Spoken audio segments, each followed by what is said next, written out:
365 Cut. These are the meaningless ramblings of a Scottish we-done whore and a pissy ex-video store clerk. Their ongoing mission is to set right the movie wrongs. They're gonna need a bigger podcast.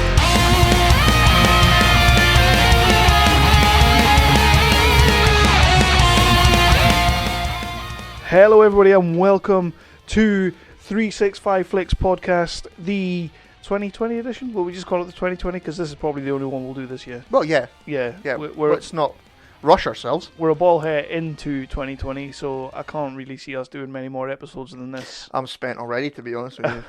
I just exhausted myself on the opening, to be fair, so I feel like it's time to end. No? What, for the year? No, yeah, for the year. For the year. Like, okay. You go out on a high. We started nice and quick. Just like my sex life. But yeah, this is the 365 Flicks Podcast. We are back. This is 2020. New decade, as everybody's saying. Yay. Yeah, because you can't just say new year anymore. It's like, oh, we're in a new decade. Woo, let's get naked.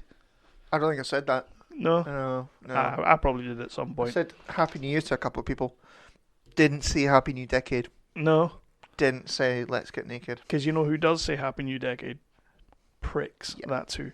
But yeah, we are 365 Flicks Podcast. I am Kevin, the pissy ex-video store clerk. And I am the Scottish Whedon whore, Chris. Yes, you are. And Scottish you are, and Whedon whore you are. So we have That was a very documentary voice there. What, mine? Like, that just what you did right a second ago. Wait, which one? Go on then. I'm not going to do the When it was impression of like, it. Chris, you are, and in your natural habitat, Yeah. you clearly are. Yeah, stop that. In amongst the bitches, as they call them, in bedrocks. Well, you've met me, so that's not going to happen, is it? Kashmir? Or the greenhouse, as it's called? The fucking greenhouse. No, that's a tax dodge, right? That's a tax write-off. Can we just say that? I'm calling it now. Call a spade, it's still shite. I don't know what it is. I ain't never been. And, well, considering the last time I went to Kashmir was about 6 years ago, I probably won't be going anytime soon. Yeah, I don't remember the last time I was there. But yeah, in amongst the bitches is you. So yeah, I could fall asleep to that voice right now. Could you? Yeah. Could you? I do love it. I feel like I'm rocking it. Oh, you spoiled it. New year, new me. Yeah. Don't be such a prick. I'm losing weight. Are you vegan? I'm losing weight. Are you vegan now? Am I going veganuary, as they're calling it? Did you see Greg's has released a vegan steak bake? I saw that. What is the crack with this? What is I going wanna on? Kill you a little bit for saying veganuary. Veganuary, yeah. I hate you. Yeah. It's better than dry January, I suppose. Well, it's not. Alright. What about Fanuary? You know, people that are like just giving up their fannies for the month, I guess. I don't know. Right. No? What, do they glue them shut? Or I think so. Right. I don't know what they do. Right. It's a thing. I've heard it. Okay. All you feminists, shut up. But yeah. So we are back. I'm not doing veganuary, by the way, but I have lost a little bit of weight. I'm on a little bit of a health kick. Well, not a health kick, but What would you mean by weight? You mean you cut your hair? I did cut my hair, but that's not the weight I lost. All right. Like, I'm eating better, I guess. I've cut out the Lion bars and the Snickers scissors. I now eat salad. Not tomatoes though. I don't know why not tomatoes. It just felt like something that needed to be said. Beetroot. You eat beetroot. Beetroot, no. Dwight Schrute likes beetroots, but I don't. You don't like beetroot? No, I'm not a big fan of beetroots. Yeah, so anyway. It's a movie podcast, right? It is a movie podcast, and you're talking about real life. We don't do that kind of thing here. So let's get into this, because we have what I would like to call a plethora of things to talk about. A veritable smorgasbord of things to talk about. Stop doing the voice. Stop doing the voice. I'm telling you, man, I did tell you, right, this is going to be sort of 2020, but because last year we sort of tapered off a little bit with some of our episodes, you know, life happened, life got in the way and all that. So I did say... life finds a a way. I did say this was going to be a slightly soft reboot to the 365 Flicks podcast. We kind of want to start again a little bit. Well, not start again. We'll just carry on with the same old shit we've been doing for the last... I did tell you to fuck off with the soft reboot Yeah. thing, because that's stupid. Everybody's doing reboots. We are not everybody. We're better than that. We are better than that. But so we're mixing things up a little bit. We're going to bring back some old sections. We've got some new sections. Obviously not all in one episode, because then we'd end up with a 10-hour podcast rather Then than... we would be spent by the end of January. Yeah. You We want that. could split that up, and that could be like a whole 6 months worth of podcasts. Well, we just like do one in one day, and then that's it for the year, and then... I don't even think that would do it. No. Like, we could do like a 56... Well, for our 2019 output, it probably would. I'll give you that. I'll give you that. What are you trying to say? What? So anyway, we have our usual news section. We have our... we're going to do an indie review of a movie that we spoke to you guys about a few times on the podcast, and we interviewed the guys behind the scenes making the movie a short while back. We will be finally reviewing Sustain, which Yes, we was will. Dave Hastings' Dave movie. Hastings. Dave Hastings of Kev Likes to Troll Facebook fame. He got his film out there. It's finally been made. It's finally out there for people. Well, it's not out there It's quite not out there yet. They're having their premiere at the end of January, I believe it is. Yes. So it will be now in a minute. Stay tuned for when you will be able to see it, but we're going to be talking about that shortly. Being the awesome sons bitches we are, snagged it. Well, you snagged a review copy. He doesn't speak to me very much anymore. Fucking do you blame him? I just want to clear one thing up about my Facebook, by the way.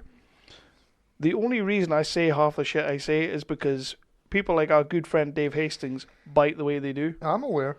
And I've met you. And I have quite a few of them on my Facebook. I know. I do love it. I do love it. I know. I don't know where you find the energy from. I really couldn't be bothered with that shit. I'll be honest with you. They give me the energy. You know, you feed a troll, he gets fat and he gets happy. That's me. I'm a fat, happy troll. Their bites sustain you. Their bites. Oh, saucy. We're bringing back our 0%ers, which we haven't done for a short while. We've not. I've been wanting to bring this back for a wee while now because I missed it. You have. I actually missed it. And to be fair, I don't think we brought it back with that of a bad one, but we'll be getting there. The movie is called Stratton, starring Dominic Cooper, and fake Superman's in there as well from the Supergirl TV show. Yeah, we'll get there. Yeah. We will be doing our What Have You Been Watching section, which I have a new project in my What Have You Been Watching section. Oh my Christ. I told you I was going to freshen up a little bit, so I have a new project. It's going to go off. Yeah. What, the episode is people are going to put off? Probably. And then our top 5, because obviously the Oscar nominations came out this week or last week or whenever. They finally dropped. Some interesting ones there. We'll be talking about them during the news. But our top 5 will be movies that we feel should have won an Oscar, however, never. Yes. Yeah. Yes. And we're going with a Best Picture? Yes, Best Picture. We'll stick with... I went with a nod. More of like a nomination. Okay. Rather than actually winning it. Because there are some in there that I thought that was never going to win it in a million years. But but it should have. Yeah. Brightburn. Who never thought of that would shit? be this year. Damn. But yeah, we'll be getting into all of that in a minute. But for the first time in 2020, Chris, you've got a job to do. Yeah, dude, don't I? Fuck. Yo. Although I feel that my last one was really fucking good. Oh, you wanted me to cut and paste. But that was like a year ago. See what I did there? It's a decade ago. It was a decade. Oh, you win. You win. There you go. You win the complete cunt stakes. Come on. Do your job. I do like that. What? Complete cunt stakes? Yep. I am the champion cunt. So we want... That's like 4 times in the space of 10 seconds. We are definitely getting taken off It YouTube. is definitely 2020 then. Yeah. We want everybody to look for the 365 Flicks podcast on the Facebooks and the Twitters. Don't forget to like and... What are you doing on Twitter? It's been a while for me. Follow. Tweet. Do whatever you want on Share on and you know, all those social media-y things. Yeah. We are also on the Instagrams, I believe. Yeah. Are you active on the Instagrams? No? Okay, then ignore that. What do you class as active? Dick pics. Like, I'm actively looking at dick pics, but I'm not posting any. Alright, okay. Right. So I'm active in a way. As 365. Yeah. Right. Yeah, I make sure people know that as 365, I'm looking at dick pics because I like them all, and I comment on some of them. Like, not on my watch, that kind of thing. Yeah.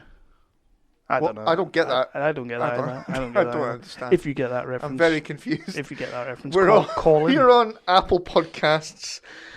We are on Spotify and any other third-party podcatching app. What you can find on your phone and ting. Yeah, Look for us on a few cheeky networks. We're on the Tangibout Network, the Wicked Radio Network. Stop doing that. Gun fingers. Stop doing that. Okay. Right, what else are we on? Weeby Geeks. Yes. Our awesome British home, nerdly.co.uk. Yes. Don't forget them. Fucking started remembering them. Nerdly's the only one you really need to remember, to be fair. Hashtag Pod and Family and hashtag BritPodScene. Done. Boosh. Yeah, man, that was awesome. You did very well there, my friend. Don't patronise me. I won't. Would you like to go into the news? Yeah, let's do it. Forgive the interruption, but I believe this requires your attention. If you ever believed Captain America was on the U.S. Olympic soccer team. If you ever thought that the Winter Soldier was that brace yourselves guy on the internet. And if you ever wondered just what would a raccoon do with a machine gun. Then don't let another week pass you by without tuning into Mighty Marvel Geeks. Mighty Marvel Geeks is your show about all things Marvel. With news, rumors, commentary, and interviews. As well as our weekly recommendations on what to pick up on New Comic Book Day. Official consulting hours are between 8 and 5 every other Thursday. That's Mighty Marvel Geeks on WeebyGeeks.net, iTunes, Stitcher, Google Play, and anywhere else you listen to podcasts. So I would like to start on the news front. Well, that's not... You fucking told me to take care of it. So I did tell you to take care of it, but then I need to bring something up. Bitch. What? I need to bring something up. We want to be known as the voice of the indies, especially in Britain, in the rural Britannia. You know, we want to be known as the guys who like try and push the indie makers and the filmmakers and the movers and shakers. Move on. This is dying. A quick couple of things. So, independent movie wise, 24 Little Hours. Or 24 Hours in London has dropped on DVD and Blu-ray and everything. It is in the supermarkets and it has our little strap lines all over it. Yeah, it does, motherfucker. Yeah, man. That's pretty fucking cool. Isn't it? Yeah. We've had, obviously, like, not to toot our own trumpets, but I will for a second. We've had our names on posters and whatnot, but it tends to be like digital content that's never actually had a physical release.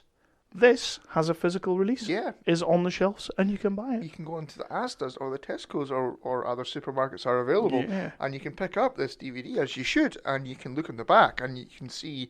Oh, you're just going to mention yours, are you? Oh, yeah, definitely. Yeah, aye. I'm a little bit gutted that he chose one of each. Like, they should have just done both of mine. Although yours is great. That is a great one-liner. What was your one? Mine was just like, it's like a Guy Ritchie movie with one-liners. Awesome. Yeah, shit. When I say it out loud, it sounds mine is way better. But I do love mine. So on the front cover, 24 Hours in London, or as it used to be, 24 Little Hours, is a Guy Ritchie movie with great one-liners. That was me. And on the back cover, what was yours? I didn't check my phone once. I didn't pick up my phone once. I didn't pick up my phone once. Yeah, and as we said on the podcast at the time, there's your cover. And, no one looks at the front cover. Everybody looks at the back cover. So, mine does win. A lot of people do look at the back cover, but not everybody. Also, in having been released, if you go to the Sky store right now, a movie that I championed on the Kickstarter and tried to help get made and pushed out and promoted as much as humanly possible, A Serial Killer's Guide to Life. Remember that one I sent you about the euthanasia clinic? The little short story with the woman? Yeah. This is their feature-length movie. That was called Self-Help. This one is called A Serial Killer's Guide to Life. Absolutely dying to see this movie. Can't wait. It's on the Sky Store now. But that looks like a really cool, quirky comedy, sort of dark thing that I think everybody should check. We like that. We do. We love that. But in the cinemas, rocking it right beside Bad Boys for Life, boom, Will Smith, Martin Lawrence is back. Mike Beckingham, the host. Remember when we spoke to him about Is this Amsterdam Secrets? Yes, Yeah, it cool. used to be called Amsterdam Secrets. It's now called The Host, and it's rocking it in the cinema right now. Damn. So you can see Mike in the big screen. About bloody time. It is about bloody time. And the thing I liked about that was they posted up a picture, like some still shots on Facebook. It looks like Mike getting naked in the movie. So my dreams have come true. I'll be watching that. Yeah, I know you will. I know you will. Definitely be watching that. I'll be keeping an eye out for the old Beckingham tackle. I'm not talking football. But the thing is, Mike, if you happen to be listening, why wouldn't you? He doesn't listen to us anymore. He's not joking. But yeah, so Mike's The Host is out in the cinemas. Amsterdam Secrets, or as it used to be called, it's now called The Host. Please, if you get a chance to check it out. And if you do check it out off the back of listening to this, let them bloody know we sent you, because that would make us cool. What you got? So this one has just come out this afternoon. Mindunter Season 3 I thought you might mention this. has been put on hold indefinitely, and the cast have been released from their contracts. What the hell? I mean, I've never. I'll be honest with you. I never watched Mindhunter. I think I did like 1 or 2 episodes of the first season, but it was just. I don't know. It just didn't. It didn't grab me. No. I loved it. I've heard a lot of people. I'm good about it actually. It's a good show. I've heard a lot of people say how good it is, and I do like some of the people in it. Just never really got around to watching it, taking it in. So what is it like? Well, it says it a David sudden Fincher thing? is busy with other projects and may revisit it in the future. Okay. So what is it like? Did they start filming it, or is it been like they said a season 3 was coming? Now it's not coming. I don't think they've said a season 3 was coming. Right. But if they've been released from their contracts, that's not a good sign, is it? Really? Well, no, that's I'd say that's the nail in the coffin, to be fair. Yeah, there's not really many other worse sounds than that, to be fair. But it's a shame. It is a shame. James Bond news. Oh. James Bond could move to streaming or TV in the future. Why? Don't know. Okay. So we're getting No Time to Die now in a minute, which is said to be, or probably will be, I guess, Daniel Craig's last Bond movie. Said that last His time. last James Bond movie. I was going to say, he said that last time. I'm looking forward to it. Hopefully, James Bond, you tend to get one good, one shit, one good, one shit. Yeah. So we're due for a good one. We are due, because we've had like 1 good, 3 shit. So, yeah, we are due a good one. I'll give you that. Whatever. But yeah, so it could allegedly become a TV show. Okay. I mean, I don't know. We'll see. I'm not going to comment on that one. I did see the thing about the producers saying that they would be happy to have a Bond of colour, but they will definitely not be changing the gender. James Bond has always and will always be a man. Apparently. It's like... You're all about the voices tonight, aren't you? It's a case, like, I don't know... obviously, this has been a conversation for the last few years. Like, we want to have a black James Bond because we basically want Idris to do it. Or... because of the woman that's in the new one, we want to have a Jane Bond or something like that. Fucking Jane Bond. Like, I really don't... I'm really not all that bothered about what they do with that character because I'm not massively invested in the character. But does the producers and all that really need to come out and say, you know what? No, it won't be a woman. No, we're not doing that. Like, do they have to, or can they just leave it? Yeah, maybe they could just try shutting the fuck up. Yeah. Which is something that a lot of people could do with trying. Yeah. Oh, is that me? That was aimed at me. No, never that. No, I wouldn't be so diplomatic. I would just tell you to shut the fuck up. You would. Yeah. And that is why I respect you. Thank you very much. Next bit. Now, this one... This is going to turn into something here. Zack Snyder has said that Ray Porter had completed all of his work for Justice League as Darkseid. Okay. What the fuck happened to that movie? I don't know. I'm Seriously, if the guy has filmed all of his scenes as Darkseid, Or is it Dark Seed or Dark Side? I don't really care. Doesn't really matter. What the fuck happened? I don't know. The whole release of the Snyder Cut is something like I just want it. I want to see what Zack Snyder did. You know what? I'm at the point now where I would accept Zack Snyder doing like a Q&A and just telling us what it was about. Like I don't even need to see the film anymore. Just tell us what a film was actually going to be. I don't know what to do with this anymore. Like I love Zack Snyder. I love Man of Steel. I love BVS for all its flaws. I absolutely fucking love it. I can't get behind Justice League because there was a movie. It's shite. There's a movie there that got fucking butchered and raped squarely up the arse by the studios. I'm not blaming Joss Whedon for 1 second. He did probably the best he could do. But you know what, man? If you're gonna release it, release it. If you're not, stop talking about it. Yeah. And I'm not just talking to the people who are petitioning for it or the studio. I'm also kind of talking to Zack Snyder now. Stop giving us these little nuggets. Did you see he posted the picture of Henry Cavill in the black Superman suit to Twitter and all that? Yeah. Like, dude, man, all you're doing is you're just fucking with people now. Just either leave it and move on, or I don't know. I don't know what to do with it anymore. I don't know if I want to see it anymore. Do you want to see it? Like, is it something? If they said, we're going to release this, I would bloody well watch it. I'd watch it. I would definitely 100% watch it. I'm just sort of like...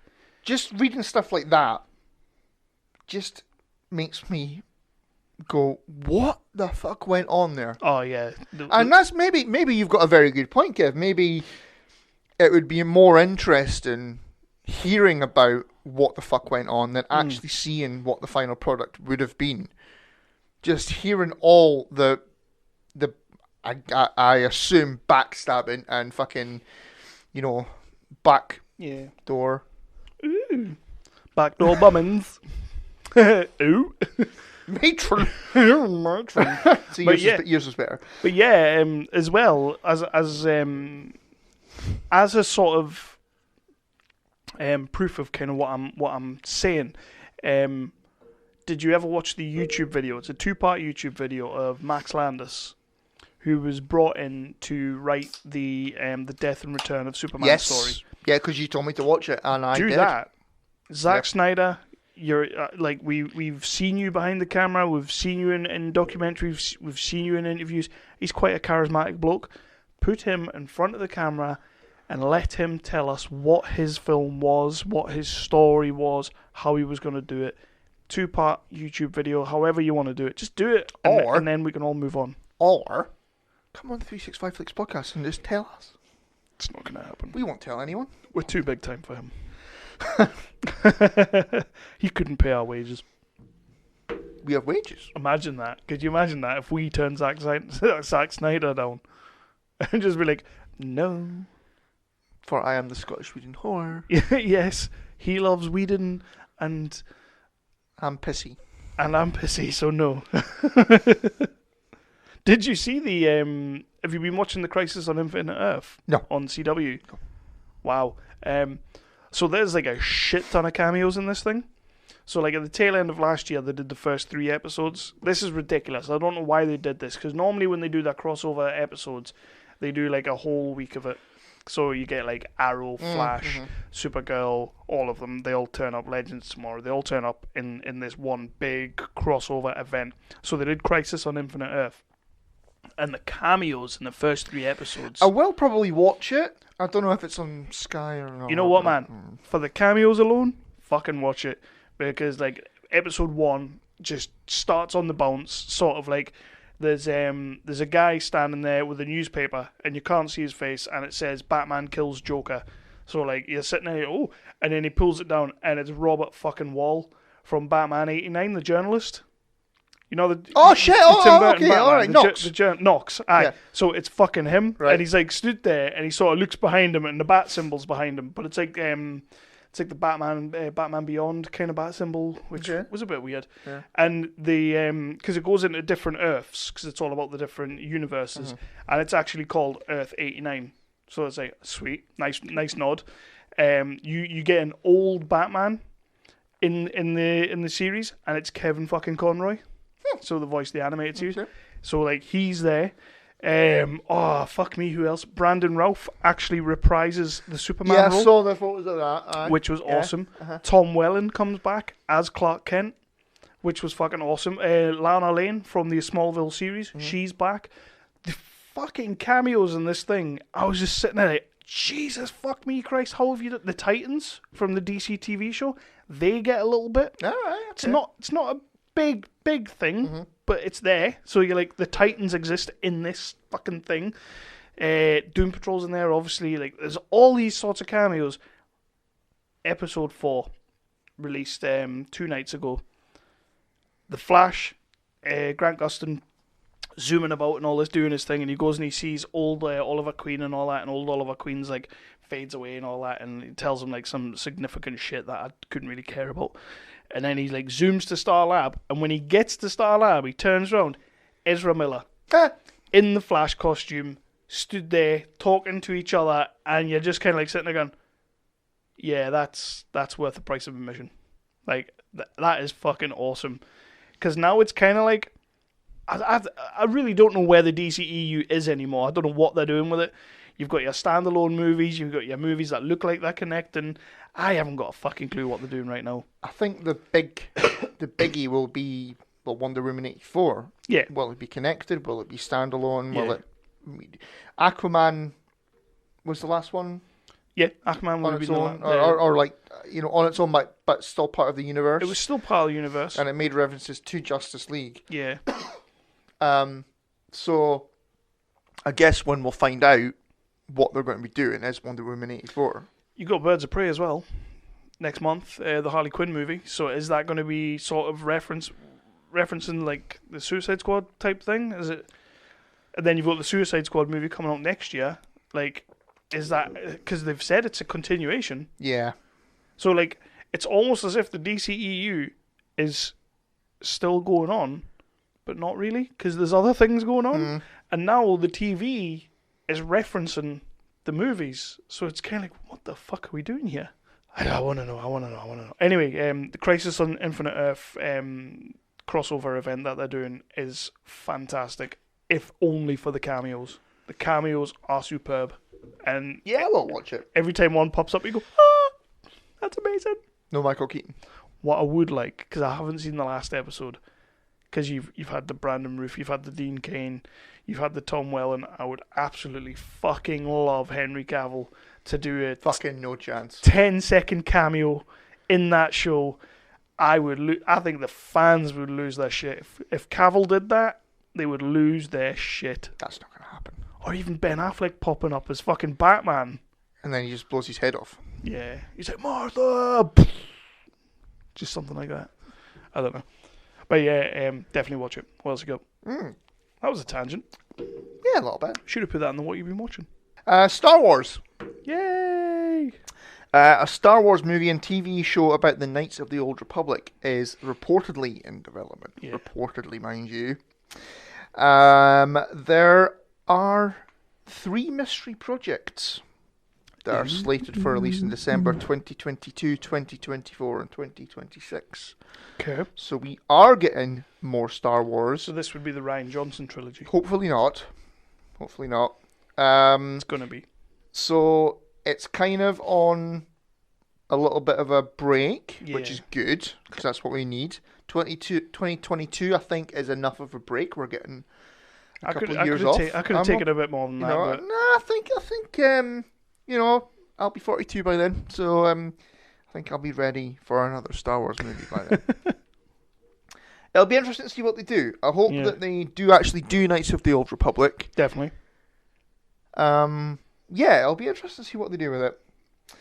The Joker movie Right. is the most Oscar-nominated comic book movie Yeah. ever, Hopefully it's going to win with everything. 11 nominations at the 2020 Oscars, including Best Picture. That is mental. Isn't it? I'm fair play. Fair play, like. I'm really excited to be honest, I'm really excited about the Oscars this year. I'm still not going to watch it. I'll watch the results. Morbius. Have you seen the trailer for Morbius? Fuck yeah, I saw the trailer for Morbius. It is reportedly taking place in the MCU. Mm-hmm. And I read a headline. I didn't read into it, but there is a kind of nod to Tom Holland's Spider-Man in the trailer. There's two ways you can take it. I've watched the trailer. I've watched it a couple of times now. There's two ways you can take it. I definitely do think it's going to be rooted in the MCU. I think it's going to be like a backdoor sort of. I think they're setting up Sinister Six. This is what I think they're doing, because at the start of the trailer, in the same style as the Venom writing from the Venom movie, it says, from the people that brought you Spider-Man Homecoming. Spider-Man Homecoming, from the people that brought you Spider-Man Far From Home, from the people that brought you Venom. So you're not mentioning those three movies if you're not ticking both boxes. You know, it sounds like either A, Sony's trying to troll the fuck out of people, or B, something's coming. And I hope it's B. So you get that. Oh, just keep Tom Holland in there, for fuck's sake. Keep Tom Holland 100%, 100%. So you get Tom that. Holland's Spidey in a Sinister Six movie. Yeah. Fuck yeah, man. Yeah. Fuck yeah. And so you get the trailer. Trailer's really good. Have you watched the trailer? Yes, I have. Yeah, trailer's really good. It does just look like a 30 Seconds to Mars video. But that's fine, because you know what? I'm a bit of a fan of 30 Seconds to Mars. I've listened to a bit of that myself. I'll take Jared Leto looking cute as balls any day of the week, and he looks cute as balls in this video. Well, not the end. But anyway, it does look like a 30 Seconds to Mars video. You get the scene in the trailer when he bumps into Michael Keaton. So it's like, people are saying, is this Toomes from Homecoming? It looks like Toomes. It looks like that's who he's playing. But again, you don't mention those movies at the start of this trailer if that isn't. Yeah, you wouldn't be playing him at a different character in it. So it has to be. Yeah. Gladly they don't show you too much of that, and it's just a quick little thing. And by the way, if that is the end credit scene for Morbius, I'm gonna fucking scream. I'm telling you now. That will piss me off. The Spider-Man reference that they're talking about is the poster on the wall. There's a scene where Morbius is walking down an alleyway. Right. And there's a Spider-Man poster on the wall, clear as day, right there, and it says murderer across it. Now, if you haven't seen Far From Home, if you have seen Far From Home, you'll get the reference. It says Spider-Man murderer. But the thing is, I've seen the screenshot of that now. That is 100%, that poster is 100% Spider-Man poster Sam Raimi. Ooh. That's what that is. Like, remember the box when he's like in the middle of the sky and he's doing the webs and all that? That's that poster is the Spider-Man 1 box. 100%. Clear as day. It looks nothing like the Tom Holland version of Spider-Man. It's definitely the Sam Raimi Spider-Man version. No. Yes. Go for it. Bloody Into the Multiverse. Into the Multiverse, I'd be happy with that. Definitely bring Tobey Maguire back. Hell yeah, they've got 100%. If they did a movie, a live-action Spider-Man movie with, you know, the different Spider-Men. Yep. Spider-Gwen as well. Get Emma fucking Stone back in there. I would be up for that. I would be all about that shit. If they set that up, and if Venom 2 and Morbius serve as a backdoor entry into a Sinister Six movie that opens up a multiverse or Spider-Verse, they've got to do that. I'm all about that. They've got to do a multiverse. That would be fucking awesome. It would be, and it means Tom Holland as Spider-Man could play in the MCU, but also he could which we've said before on this very podcast. We've said like he could easily do his Sony movies over there, but still do his MCU movies. Well, that's what Spider-Man does. Yeah, he's key. Yeah. Yeah. So I'm all about that, and some fans have been going absolutely batshit crazy because they went back and they watched Homecoming, and you know the scene at I think it's the post-end credit scene when Michael Keaton's talking to Scorpion. Yeah. Or the guy who's meant to be Scorpion. There is literally a guy with really long hair and a beard, and now everybody's saying that's Jared Leto. It's not Jared Leto. It's like even if they were thinking that far ahead, that's not Jared Leto. So let's not make it cleverer than it actually is, will we? Let's just calm the fuck down. It's like, oh my god, the kid in fucking Iron Man 2 was actually Peter Parker all along. No, it fucking wasn't. So shut up. But it could have been though. They've retconned it so that it is, but at the time when that movie came out and for the subsequent 10 years before they got Spider-Man on board, it wasn't Peter Parker. So fuck off. But it would have been nice though. Let's just say, when it comes to Marvel, there are often happy accidents, and let's just call them that. They're not that clever. Sorry. Wow, bitch. Star Trek 4 news. Star Trek 4, according to Noah Hawley, who I think is the director that they've got on board, is going to be a new beginning. Ooh. But knows what that means. That's all that was in the article. It's kind of on again, off again. It's like Ross and Rachel. Yeah. Oh wow, Friends reference. I know, right? Yeah, it's kind of. Will they reboot it? No, they'll not reboot it. Do a bloody Voyager movie or something like that. Just do something different with it. Yeah, I agree with you. Do something. Do you know, something. your Star Trek movie doesn't have to be Kirk and Spock. They can do other stuff, you know. They could do like a Next Generations fucking remake and just have it like transitioning into a new captain all of a sudden. I'd be alright with that. Yeah, why not? I did see something like one headline about how a Pike and Spock movie is imminent or being talked about, and I'm not really that fussed about that. Huh. But would that not be going back to before the start?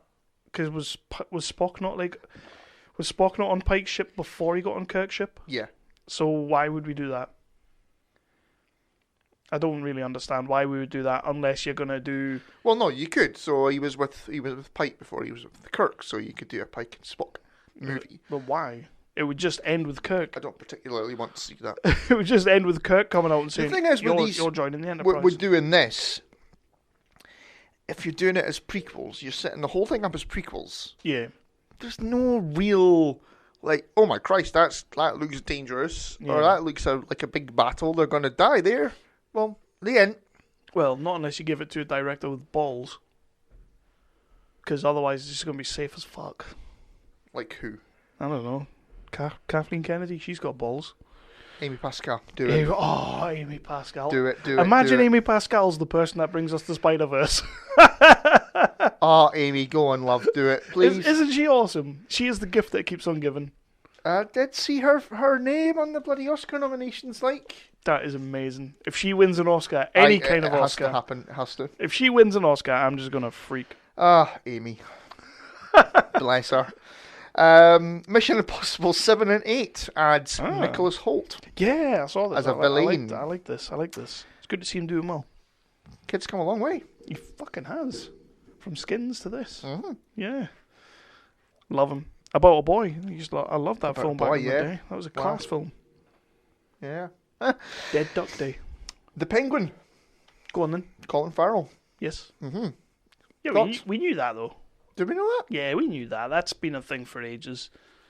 I know they've been now that they're filming, all the old rumours are recirculating, but we kind of knew Colin Farrell was going to be the Penguin. I'm fine with it. I'm fine with it. Yeah, I mean, I like Colin Farrell. He's all right. He's a good actor. Yeah. I think we've now seen. To boil a little bit. Yeah, we have now seen though, because of Gotham, that we don't have to have a Danny DeVito looking Penguin. No. You know, we can have a skinny looking Penguin. That's fine. Not the guy from Gotham. I'm fine with it. What I do like about the Batman movie though, filming in Glasgow. Yeah, Glasgow is Gotham. Yeah, makes sense, doesn't it? Like even the nicest parts of Glasgow look like Gotham. In 2 seconds, my eyes are on fucking fire here. I need to take the contacts out. Yeah, I did see the headline, Glasgow is Gotham, and I was like, potato. Yeah. It works. Just as many people's parents have died in Glasgow as Gotham. Wow. Yeah. Instead of Crime Alley, it'll be Junkie Alley. Do you reckon we'll see Grado in it? We'd fucking bet. Oh, Batman, it's your cell. And Jack and Victor. Oh, sweet. I'm up for that. What are you doing there, you silly bastard? Back off, you spooky bitch. This might make you cry. I don't know if you were aware of this or not. Oh, no. Don't do that. The young Princess Leia flashback in Rise of Skywalker.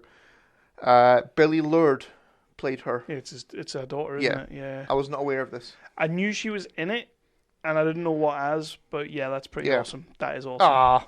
I did go, I love that. That's still a fresh win, man. That's how you do it. That's exactly how you do it.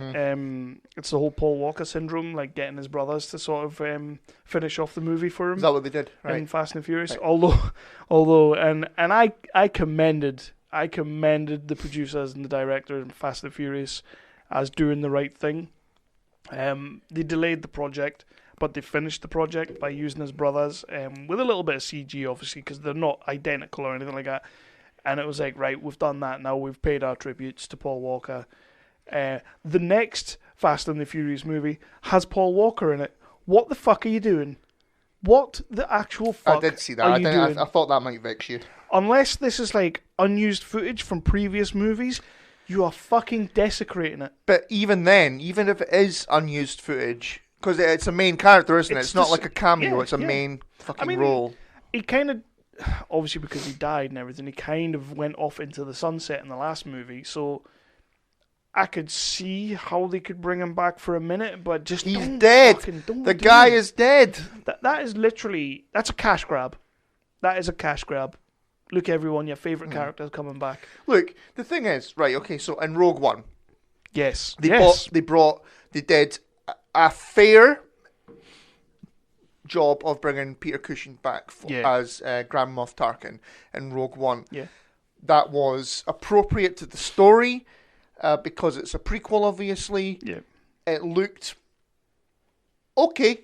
It wasn't bad. It looked all right.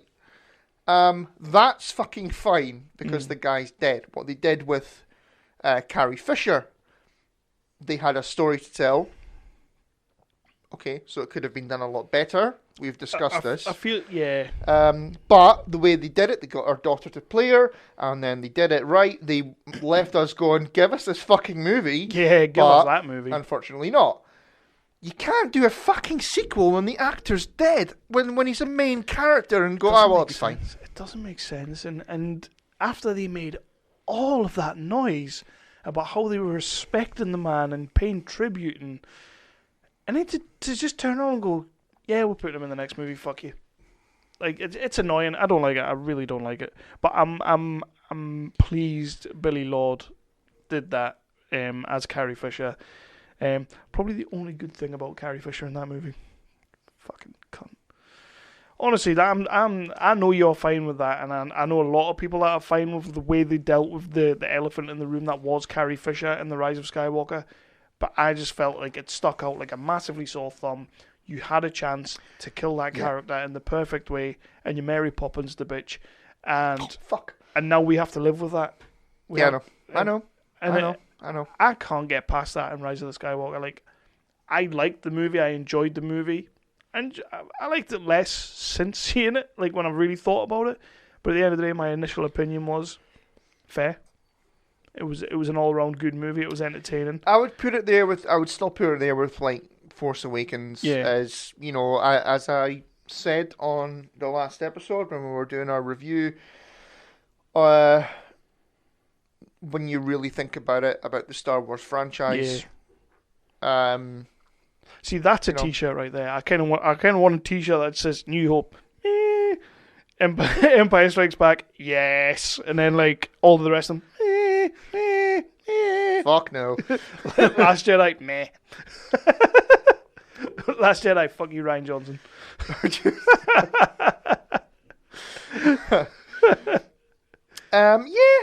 There we go. We've talked about that already. Fuck it. We have. Thor 4, Christian Bale. 4 is in talks to join Love and Thunder. This is a weird one, isn't it? Yeah. I mean, Christian Bale has been a little bit quiet lately. He did that Ford versus Ferrari. I've not watched true. it yet. That is true. I've not watched it, so I don't know.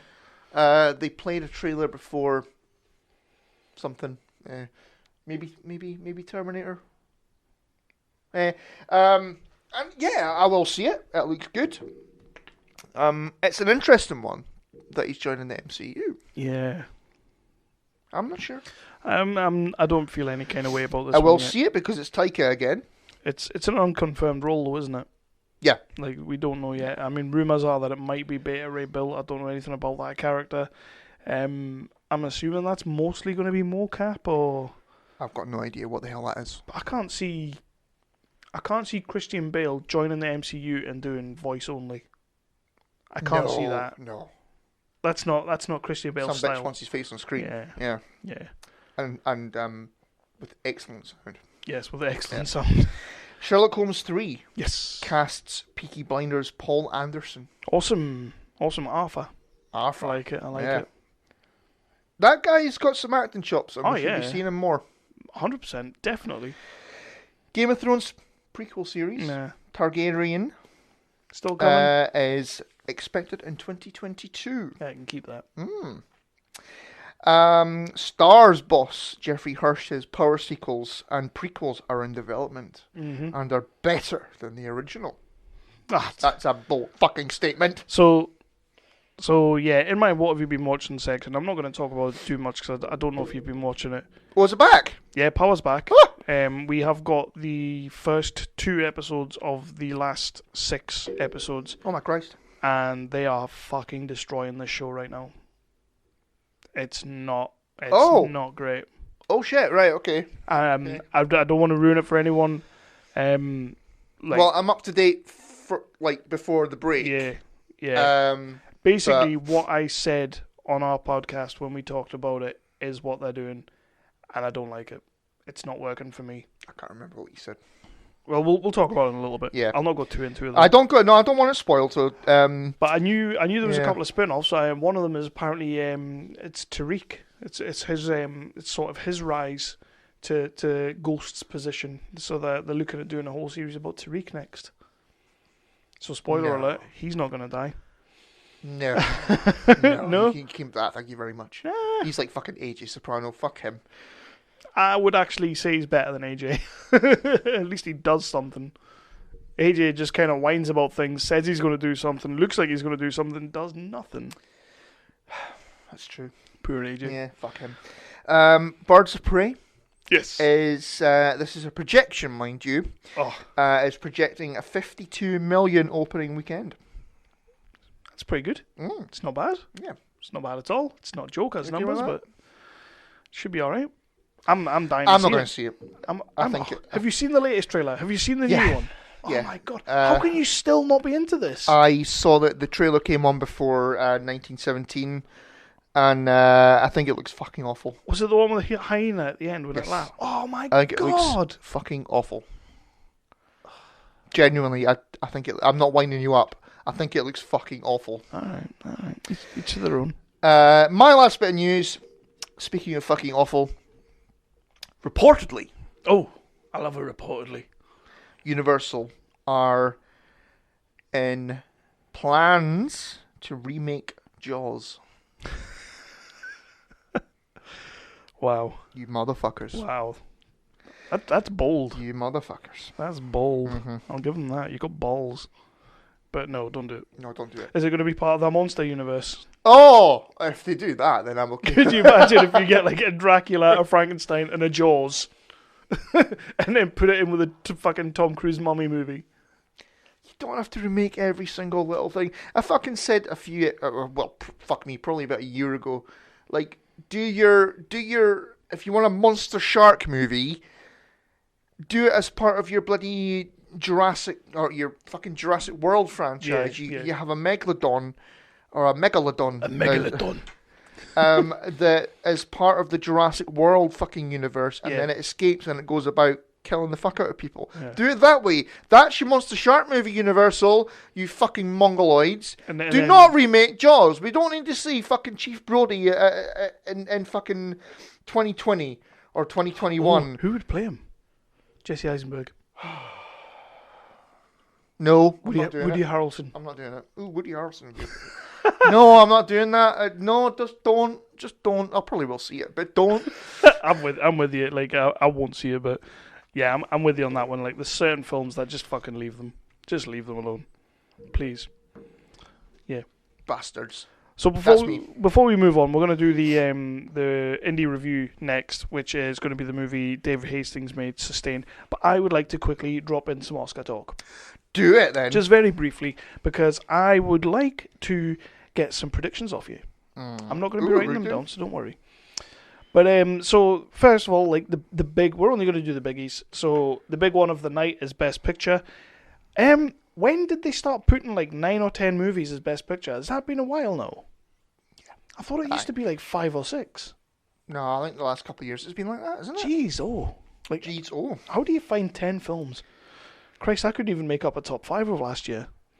So, Ford versus Ferrari's in there. We both said we haven't seen it. The Irishman's in there. You saw that? I did. Jojo Rabbit's in there. I have seen that. Yep. Joker's in there. Little Women's in there. Marriage Story's in there. That's the ScarJo and Adam Driver. Oh, the Netflix one. Yeah. 1917, which you have now seen. Mm-hmm. Once Upon a Time in Hollywood, which I think we've both seen now. And Parasite, which is the foreign movie by Bong Joon-ho. That is racist. It's not really. Have you seen his name? It's really hard to say. I've not seen his name. It's only racist if you mean it in a derogatory way. I don't think you can, because you're like one of them. Oh, wow. Now that's racist. So, yeah, what are you going for? What out of that list, what are you going for? What were the options again? Don't know. Ford versus Ferrari, The Irishman, Jojo Rabbit, Joker, Little Women, Marriage Story, 1917, Once Upon a Time in Hollywood, and Parasite. I have got to go purely for the Leo and Brad Pitt stuff. None of this fucking none of this the stuff about Manson or anything like that, because that was bullshit. But for the Leo and Brad Pitt story, I've got to go with the Joker. I've got to go with Once Upon a Time in Hollywood. Yeah, I thought you might say that. Did you see his acceptance speech at the Globes? No. The Golden Globes. No. Oh, did you see Ricky Gervais at the Globes? Oh, yes. Wow. Oh, yes. Wow. Superb. He's never doing that again. I mean, he said about 10 times he wasn't going to be doing it again, but he really is not doing that again. Yeah. Like, fair play to him. Fucking brilliant. Eviscerated them. But yeah, so when Brad Pitt won Best Supporting Actor, part of his speech was he was saying how all the other people in his category, like, he looks up to and all that and idolizes them.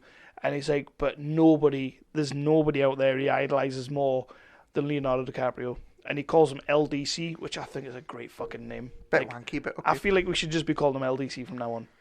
I'm not doing that. And he basically says how he watches him, he is his muse, like, he loves Leonardo, the relationship they have is amazing, the chemistry they have is amazing.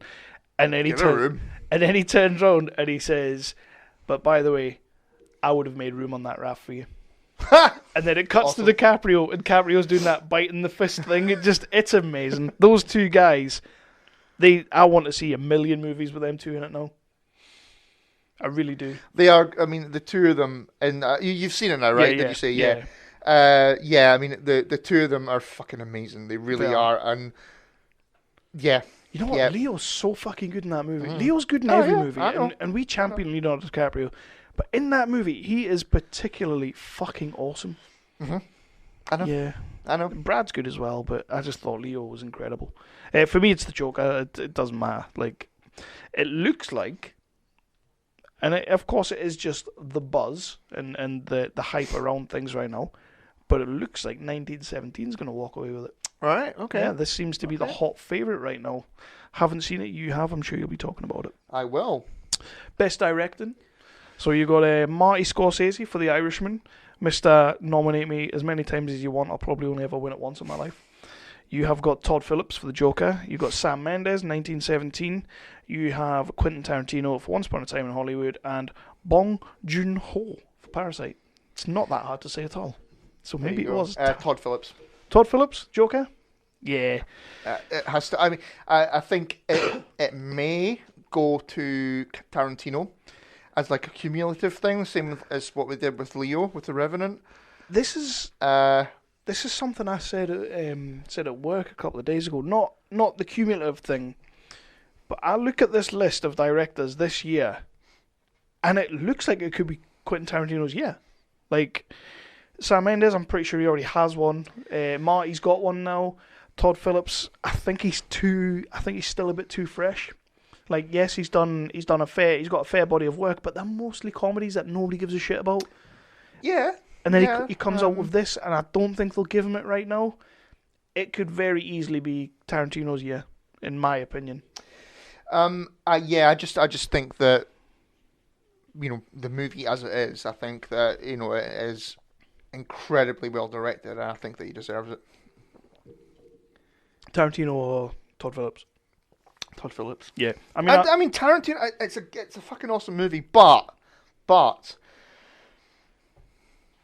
the reason why I would, me personally, if I was a good old boy in Hollywood, I think that the decisions in the movie with regards to the Manson stuff, yeah, and also with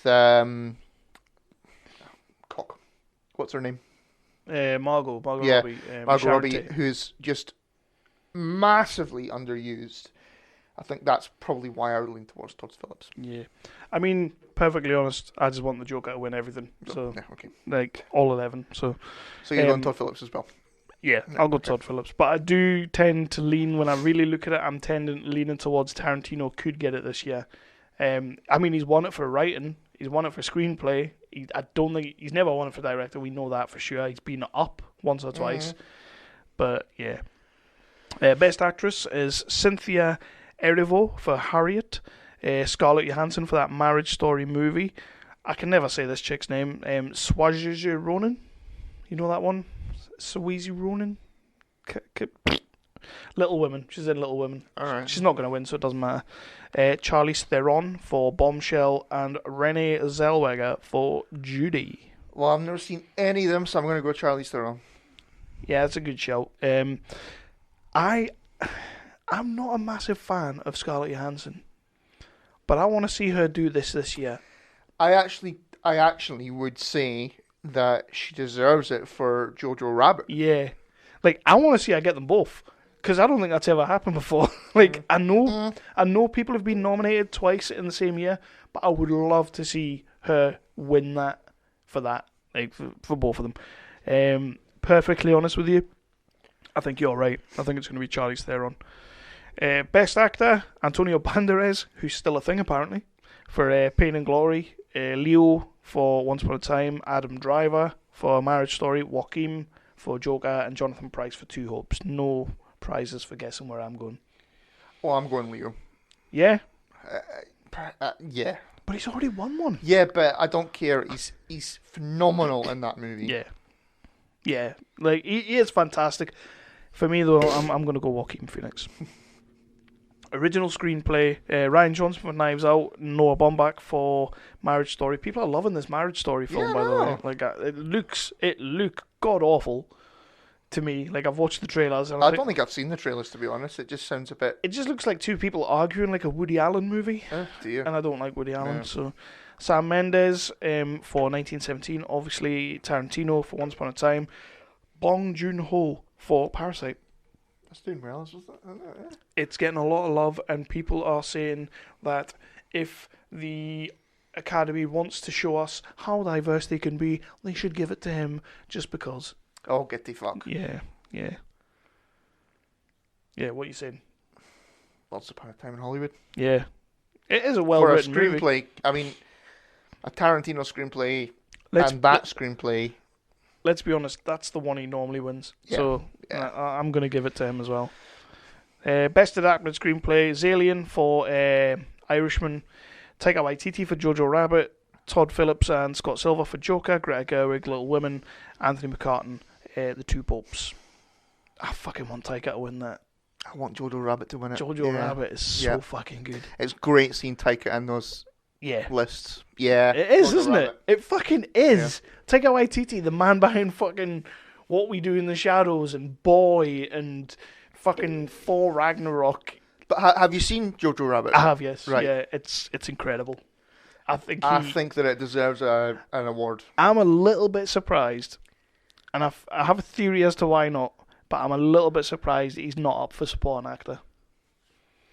And I think my theory is the character. I just don't think they want to be seen. Yeah.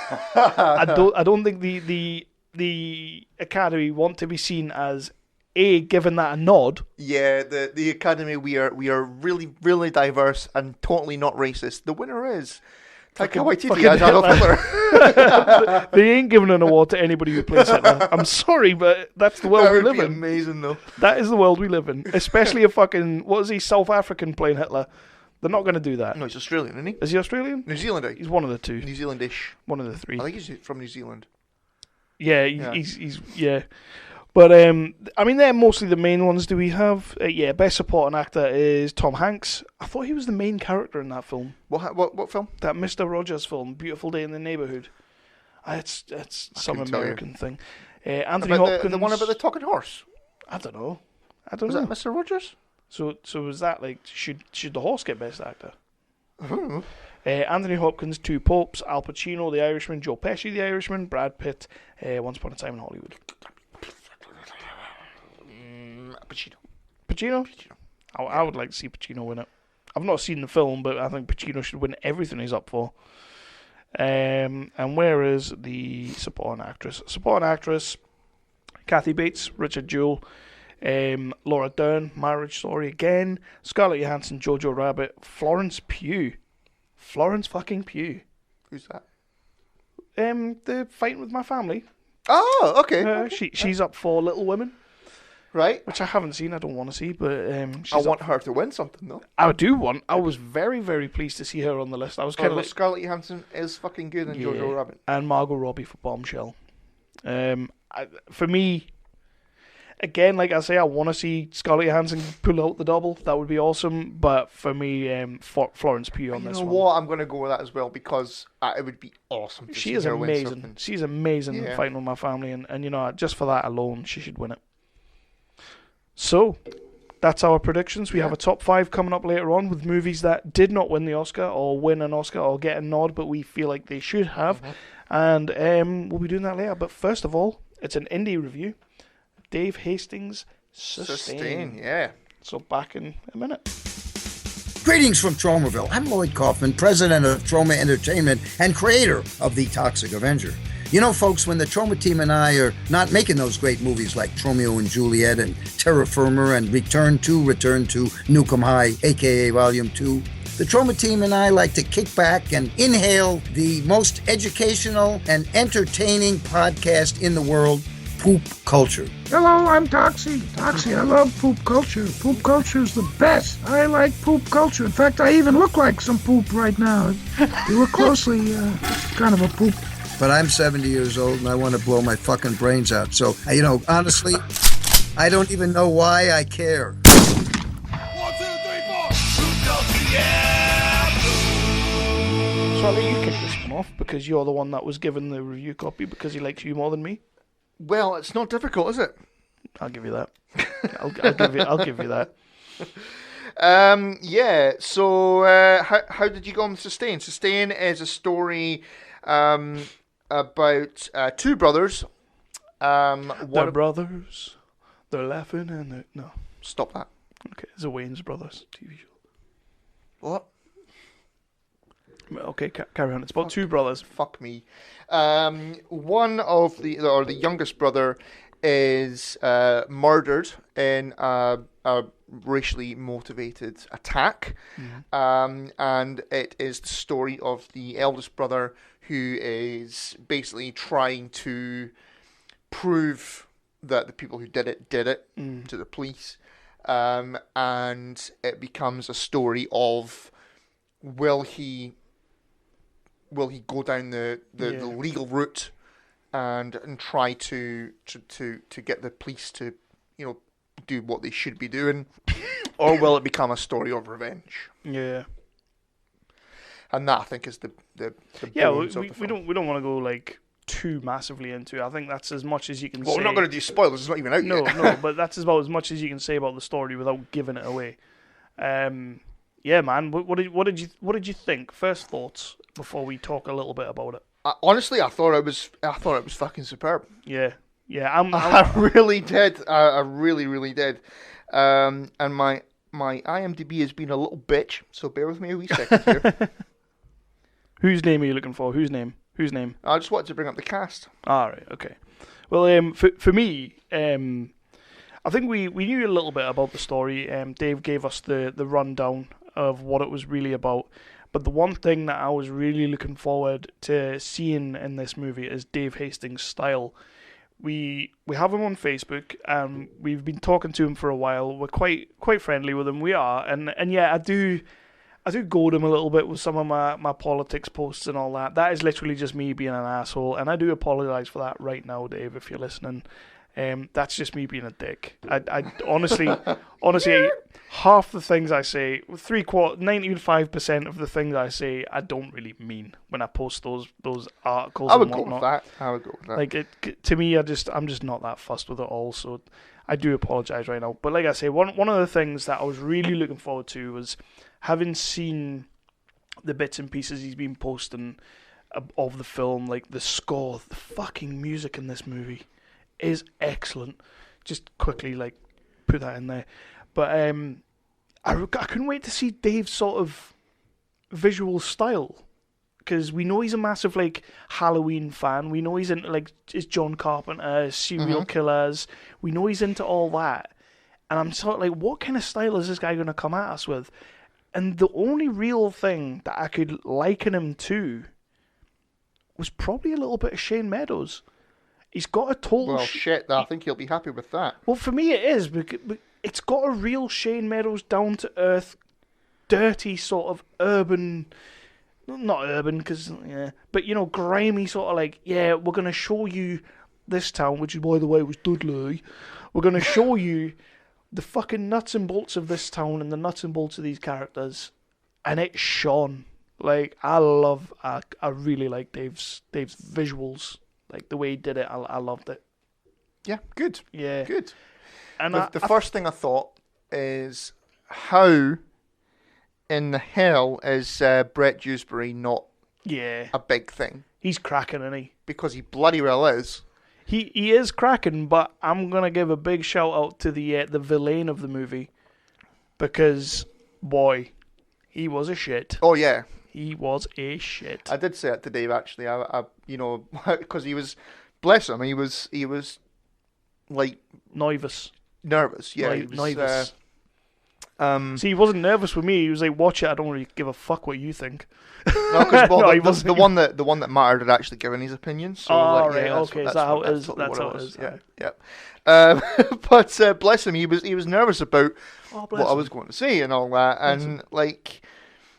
You know, I agree with you completely. The visuals are beautiful. The movie looks fucking gorgeous. When you also think though, like, we know, I mean, we don't know specifics, but we know the realm of which these guys are dealing with, like budget wise, kind of money wise, and for the money these guys have, and I say this all the time about the guys we speak to, the independents, they seem to just make a beautiful looking movie on next to nothing. Mm-hmm.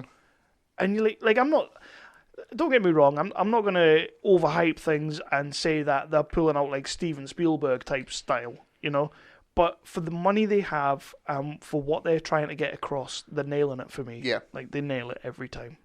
I mean, the moment that struck me, I mean, it's fairly early on in the movie, is when the brother is being attacked, and it's cutting back and forward between Brett Dewsbury. I think he's going to bed. He's been trying to get hold of him, and it cuts back and forward. And it's like, honestly, I was sat with my hand on my head like that, going, "Fuck me." That was some pretty fucking powerful stuff. Tense. It's nice and tense the way it keeps cutting back. Yeah, and you know the chemistry between the two brothers is excellent. Yeah. It's well written. It's very well acted. There's a moment later on in the movie. We're not going to, we're not going to do spoilers or anything. Oh, I know what you're on about. There's a moment later on in the movie when Brett Dewsbury's character he's kind of having a moment, and they're having a conversation about enemies and all that kind of thing, and that was incredible. It's one of those moments that you kind of just sit there, and after that scene's finished, you kind of sit back and you just kind of like, yeah, you know, like, me sitting watching the Joker and that scene happens, which I've spoken about countless times, but that scene happens and I just sort of like sit back and I'm like, fuck.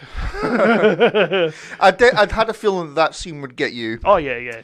That stuff always gets me. But I mean, it got me, and yeah, I mean, it just I don't think we should say much more about it because, as we said earlier on in the episode, they're having their premiere this weekend. Or is it this weekend or next weekend? Whatever.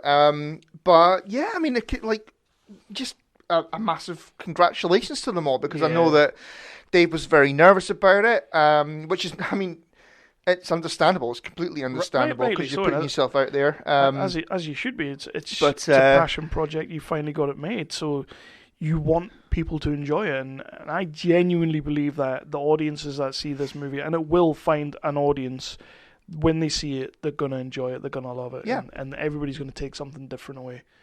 Like you say, Brett is fantastic. Brett is brilliant. I mean, I think the acting all round is... it's better than standard. It's good standard of acting. The villain Chavi was it Richard Buck? Is that his name? Double check on that. I had it on my IMDb. Hold on. Like, he's a nasty shit. Richard Buck, well done. Yeah, plays Kev McKenzie. That is literally because I just loved him. I just thought this is such a compelling shitbag.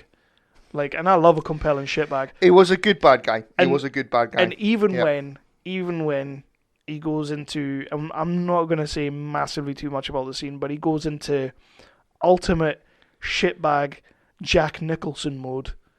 Even then, I am like, this guy's class. Like, in the garage when he I was kind of like, and I sent you a message the other night. So you're gonna bring up a picky point, and I'm gonna mention something before you do your picky point. Go on then. Is the guy who plays the copper? Yes. Reminded me of Donald Pleasance, and I was I was sat going, yeah, Dave, I know what you're doing. Yeah, that is 100% what he's doing. That is like, I'm gonna get the one guy that I know that actually looks like Donald Pleasance. Might as well call him like Detective Loomis or Pleasance something. Donaldson or something like that. That would have been awesome. But yes, I do Picky have point, right I then. do have one nitpick. And it is a nitpick. I noticed it as well. I'm glad you did, because we've been podcasting for 5 years now. Yeah. But I watch what you're doing with the thingy. So there is, somebody needs to. So in the movie, there is a scene where the eldest brother is trying to sort of get a confession. And he uses an H4n hand recorder to get this, like a Zoom mic, which, as you know, Chris, is what we use to record. It is. So the first thing I noticed, and I only noticed this because we've done this many, many a time, is he sets it down to record, and he has got the two lights on, the 1 and the 2 light, which, as we know, is the microphone lights that is used for cables. Mm-hmm. So unless you're plugging cables in, you ain't recording shit, buddy. So we know from previous experience when we interviewed Alice Cridge. Not Alice Cridge. No, it was what's her name from Doctor Who? From Doctor Who, Rose's mum. Yeah. Yeah. Whose name I've completely forgotten. Yeah. And she was in Camille something? Me and Her. No, Him and Her. Him and Her. Yeah, we did a great interview. Yes. Because you asked her about that slap and she loved that, and that was awesome. But we know from that interview that unless you press that mic button, you're not recording anything. Yep. So, and then a couple of seconds later, they cut to it again. So I'm already like sitting there thinking, well, I know you're not recording anything. So, whatever. The light was flashing. The light was flashing, which again, as you know, we've recorded a whole 2-hour podcast and then realised we hadn't recorded anything because the light was flashing. Dave, I love you. I love your movie. Movie's awesome, and I'm hoping this doesn't take anything away from it. I might cut this bit out later. But if that mic is flashing, you're not recording anything, buddy. Yeah. So that is inadmissible evidence in a court of law. Because you didn't record shit. Technically, there's nothing there. So you're going to get to court date and they're going to go, oh, we didn't record her talking about him and her. But yeah, that is a tiny nitpick. I can forgive all that. I can forgive all that because the movie itself is bloody good. everybody's given a well-rounded performance, and the story itself is compelling as hell. I mean, we have seen this kind of thing played out in movies before, this sort of story, but the way it was told to us felt fresh, felt original, and most of all, and the best thing about it, it felt real. Camille Kaduri, by the way. Camille Kaduri. Like, the story feels real. It does feel real, and it, like I said before, the chemistry between the two brothers did feel real. It did feel natural. And you don't really spend all that much time with them before the attack happens. No, you kind of just thrown right in. So it is very well done, because you do get the feeling of, they're brothers who care for each other and all that. And it's done in a very short time, which I think, I think it's, they really should be congratulated for that, because it's done very, very well. It should be. Like, you just get in, you're introduced to these characters, you kind of fall in love with the friendship that they have. They're very, very close brothers, so you kind of like, straight away, I'm in, and then one of them's taken from you. And his reaction when he opens the door and the police are there is just kind of visceral, and that's the exact reaction you would have. Yeah. Like, Brett's great. Like, it has to be said. That really was the main point, was obviously the light was flashing. He didn't get out of the cockadoodie car, but also Brett really stole the show for me. He really did. But, and the shitbag. And the shitbag, yeah. And Donald Pleasance. But yeah, congratulations, guys, and ladies. I mean, it really is a cracking movie, and we're honoured to having been given the chance to see it before everyone else. And we hope that you enjoy your premiere. Massive well done. Well done. Would have been nice to have an invite, but there you go. But I don't even know where Dudley is. It's I don't know. Is it a real place? It's like Harry Potter. No, because the Grimleys was set there. The Dudleys. Remember the Grimleys? No. It was that thing with Noddy Holder. It was on ITV. It was set in Dudley. I do not. All right. It's a thing. It's a thing to some people. Mm-hmm. But yeah, again, Dave, I know I poke and prod, and I control a little bit. But apart from the flashing light, cracking movie. Agreed. Would you like to move on? We'll get you back to your regularly scheduled podcast in just a minute. But we wanted to introduce ourselves. I'm Jason. I'm Jeff. And I'm Blake on this highly produced advertisement. That's right. It's the History of Bad Ideas, a.k.a. HOBI. You can find us on Twitter at Bad Ideas Podcast and on Facebook at the History of Bad Ideas. But if you like a podcast roundtable with 3 to 5 guests, usually every week, depending on sick leave, talking about all things geek, including movies, TV. I ain't getting paid for this shit. Blake bitching about something and ranting, and comic books and anything else that we can think of. We have a top 5 list every week, along with a box office news, and somehow we have listeners, so they send us some feedback we answer every week. You can find us on iTunes, Stitcher, Facebook, Spotify, and any good podcast app, because if you can't find us on that podcast app, it's not a good podcast app. Damn straight. Roger says goodbye. What have you been watching lately? Yes, ladies and gentlemen, this is the What Have You Been Watching Lately section. That's plenty. I'm trying to be all radio-y. Why? I don't know. It's a thing that I'm trying. Is it working? No. Stupid. I feel like it might be. It's stupid. What have you been... Well, actually, first of all, Christmas has passed. New Year's has passed. Did you watch Gavin and Stacey? I did watch Gavin and Stacey, yeah. Is that on your list? It's not. I completely forgot about it. Yeah. I fully loved it, but it's you can tell it's been a long time. You can't... appearance-wise, or... I don't think they look that bad, appearance-wise. I thought appearance-wise, a little bit. Just, fucking... Matthew Horn. Yeah, he's old.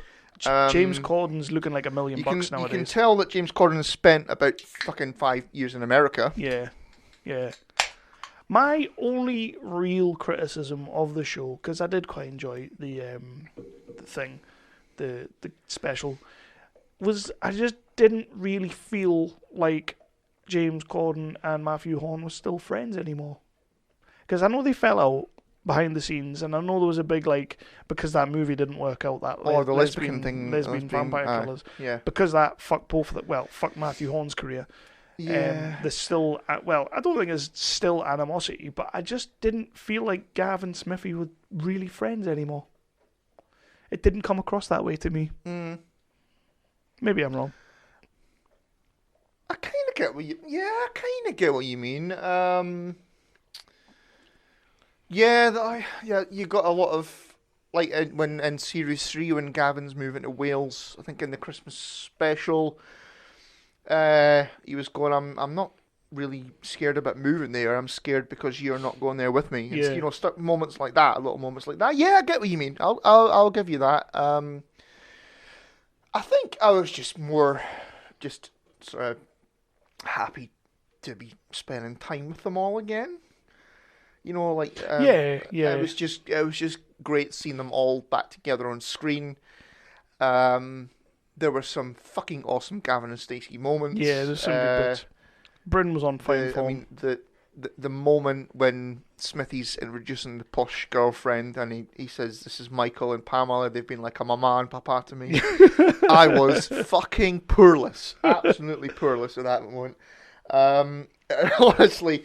But at the same time, I was like, tell her to get the fuck. Yeah. Somebody tell her. Like, Nessa, go and tell her. Mm-hmm. Somebody tell her. I missed Dave Coaches. Yeah. I wanted him in there somewhere. Yeah. I mean, I don't know where you put him. Doris was a clear miss. Bless her. That was a clear miss. And then, I'm glad they referenced that. And I love the fact that they live in her house. I love that. Yeah. That was a nice touch. And it should have been Nessa's. Yeah, that was also a nice touch. That was pretty good. The bit where with Dawn and Pete towards the start of the episode, that was incredible. Neil the baby actually being Neil the baby. Yeah. It's the actual kid. That was class. I liked that was. I didn't actually know that until after the fact. You wouldn't how are you supposed to? It's good. But that was a nice little touch, and the fact that they all call him, they still call him Neil the baby. And he doesn't respond to anything else other than Neil the baby. And when the girlfriend's like, but he's not a baby. just try and call him Neil, and he's like, but it's Neil the baby. What? I enjoyed it. I just thought their chemistry was a little bit off. That was my only. I will give you that. I think it was just a nice Christmas special, and unfortunately, we didn't get very many nice Christmas specials. No. We haven't in a while, and it was just anymore. Good. It was just good seeing them all. It was good, the bit where they're all in the pub and they're singing Fairy Tale of New York and all that. Oh, fuck yourself. Controversy. They said faggot. Oh well, shit. What are we gonna do? It's the end of the fucking world, isn't it? Yeah, but you can't sing that. Apparently the bit with Pamela and Mick and Pete and Dawn was glorifying drug use. Okay. I mean, whatever. Just shut the fuck up. I'm pretty sure there's plenty other TV shows that actually glorify drug use, so let's just get over that one. Mm-hmm. Yeah. Arseholes. I enjoyed it. I get your point. I don't disagree with that. That was my only thing. Yeah. Even when they first open the door and they try and cram that little bit of nostalgia down your throat with them singing on the doorstep, I was kind of like, this is a bit awkward. Ooh, they've not got the chemistry anymore. And then as it went on, I was kind of like, oh, they don't have it, do they? See, the thing is, it's like, I don't know, you kind of, at the time when it was, the biggest thing ever and all that, I think you kind of forgot that it was James Corden and Ruth Jones. Yeah. Who were the writing partners. Yeah. It felt at the time like it was... them two. That it was Matthew Horn and James Corden. And then, of course, after it ended and they did their lesbian vampire killers, and it was just like... you can sort of see James Corden going, as writing partners go, you're not Ruth Jones. Ruth Jones should have made this lesbian movie with me. Yeah. I'm with you there. Mm-hmm. But that was by the by. I just want to bring that up because we haven't actually spoken about it yet, and we didn't get a resolution to the tent, the camping story. No. Although I did love the way they played that. But yeah. So, what else did you watch A Christmas Carol? I didn't know. No. No. It was horrible. Was it? It was very, very good. Right. But it ain't your mama's Christmas right. Carol or your granny's Christmas Carol Just or whatever. dark as shit. It is dark as shit. Okay. It is horrible. I've also been told I should only watch the first 2 episodes of Dracula and skip the third. No, boss that. Boss No? it. No. Watch it all? Yep. Okay. Yep. Fair dues. Yeah, Christmas Carol has pedophilia in it, and no, it was horrible. So it's Shane Meadows as Charles Dickens. Yeah. I love it. Yeah. I did put that on the Facebooks. You didn't reply. Rude. Sorry. It was like Shane Meadows had a baby with fucking Charles Dickens. It was just horrible. It scarred me. I had to put a fucking Muppets Christmas Carol on after I watched episode 2. No, that scarred me. Muppets Christmas Carol? Yeah. What's the matter with you? Michael Caine. Oh, right, I see. Singing. Yeah. Mm-hmm. All of it. So, what you got? Well, I may as well, you know what, you've mentioned it, I may as well, it's a TV show, but Dracula. Okay. Yeah. I thought it was fucking excellent. So what's everybody on about the third episode? So the first episode is your normal Dracula. Jonathan Harker goes to Transylvania to see a count, an old guy, not a cunt, a count. An accountant? No, he's a solicitor. Oh. And he's going to Transylvania to help the count move to England. Right. Your normal Dracula story. I'm sorry, Yeah. all I've got in my head right now is one. Ha ha. Right. So he moves to England. Has he got a Renfield? There is a Renfield character in it, played by Mark Gatiss. But that's later on. Okay. In it. Is he doing his best Mycroft? Yes. No. Because it's by them, isn't it? It's by It's the by people. them. Yeah. Yeah. By the Sherlock people. Yeah. So episode 1 is that it's the story of the guy Jonathan Harker in the castle trying to escape, but it's been done in flashback. Okay. So Jonathan Harker has escaped in sort of kind of the present time. Jonathan Harker has escaped, and he's telling the story to like a nun. Okay. About what happened and how he happened to escape. Mm-hmm. There are twists. I'm not going to spoil them. I would assume there are. Yeah. Episode 2 is the journey from Transylvania to Whitby. Just on the boat. Just on the boat. Cool. Yep. Also told in flashback format. Okay. And then the end of episode 2, as you would expect. Leads into episode 3. Oh, and they get in the TARDIS. They are totally mixing stuff up now. Okay. At the end of episode 2. Leads into hate when episode they 3. do that. Pisses me right off. Yep. So episode 3 is in present day. Okay. Because of reasons. What, present day? Present day. Okay. Yep. So, like 2019's So Landon. the end of episode 2 is the crash in Whitby, which is what happens in the original story. Yeah. I'm aware of the original story. I didn't say you weren't. I've seen Dracula Dead and loving it. Don't get cut. Leslie Nielsen, classic. Fair play. Not as good as Dracula 2000, but there we go. Dracula. I actually nearly watched that the other night. I don't know why, but I was flicking through some movies. That was there, and I was like, I loved that movie when it came out. I put it on. The fucking 90s punk rock fucking shitty soundtrack comes on, and I was like, you know what, I can't do this. It was Johnny Lee Miller, wasn't it? Playing Dracula. Johnny Lee Miller. Was he playing Dracula? Yeah. Omar Epps, 7 of 9. 7 of 9, yeah. And it's awful. Yeah, I've not watched that in a long time. I turned it off literally 10 minutes in. I was like, I can't do this. Dead and loving it, though. Dead Classic. and loving it. Fucking classic. Leslie Nielsen. Renfield. Anyway, so yeah, the end of episode 2 ends with the crash at Whitby.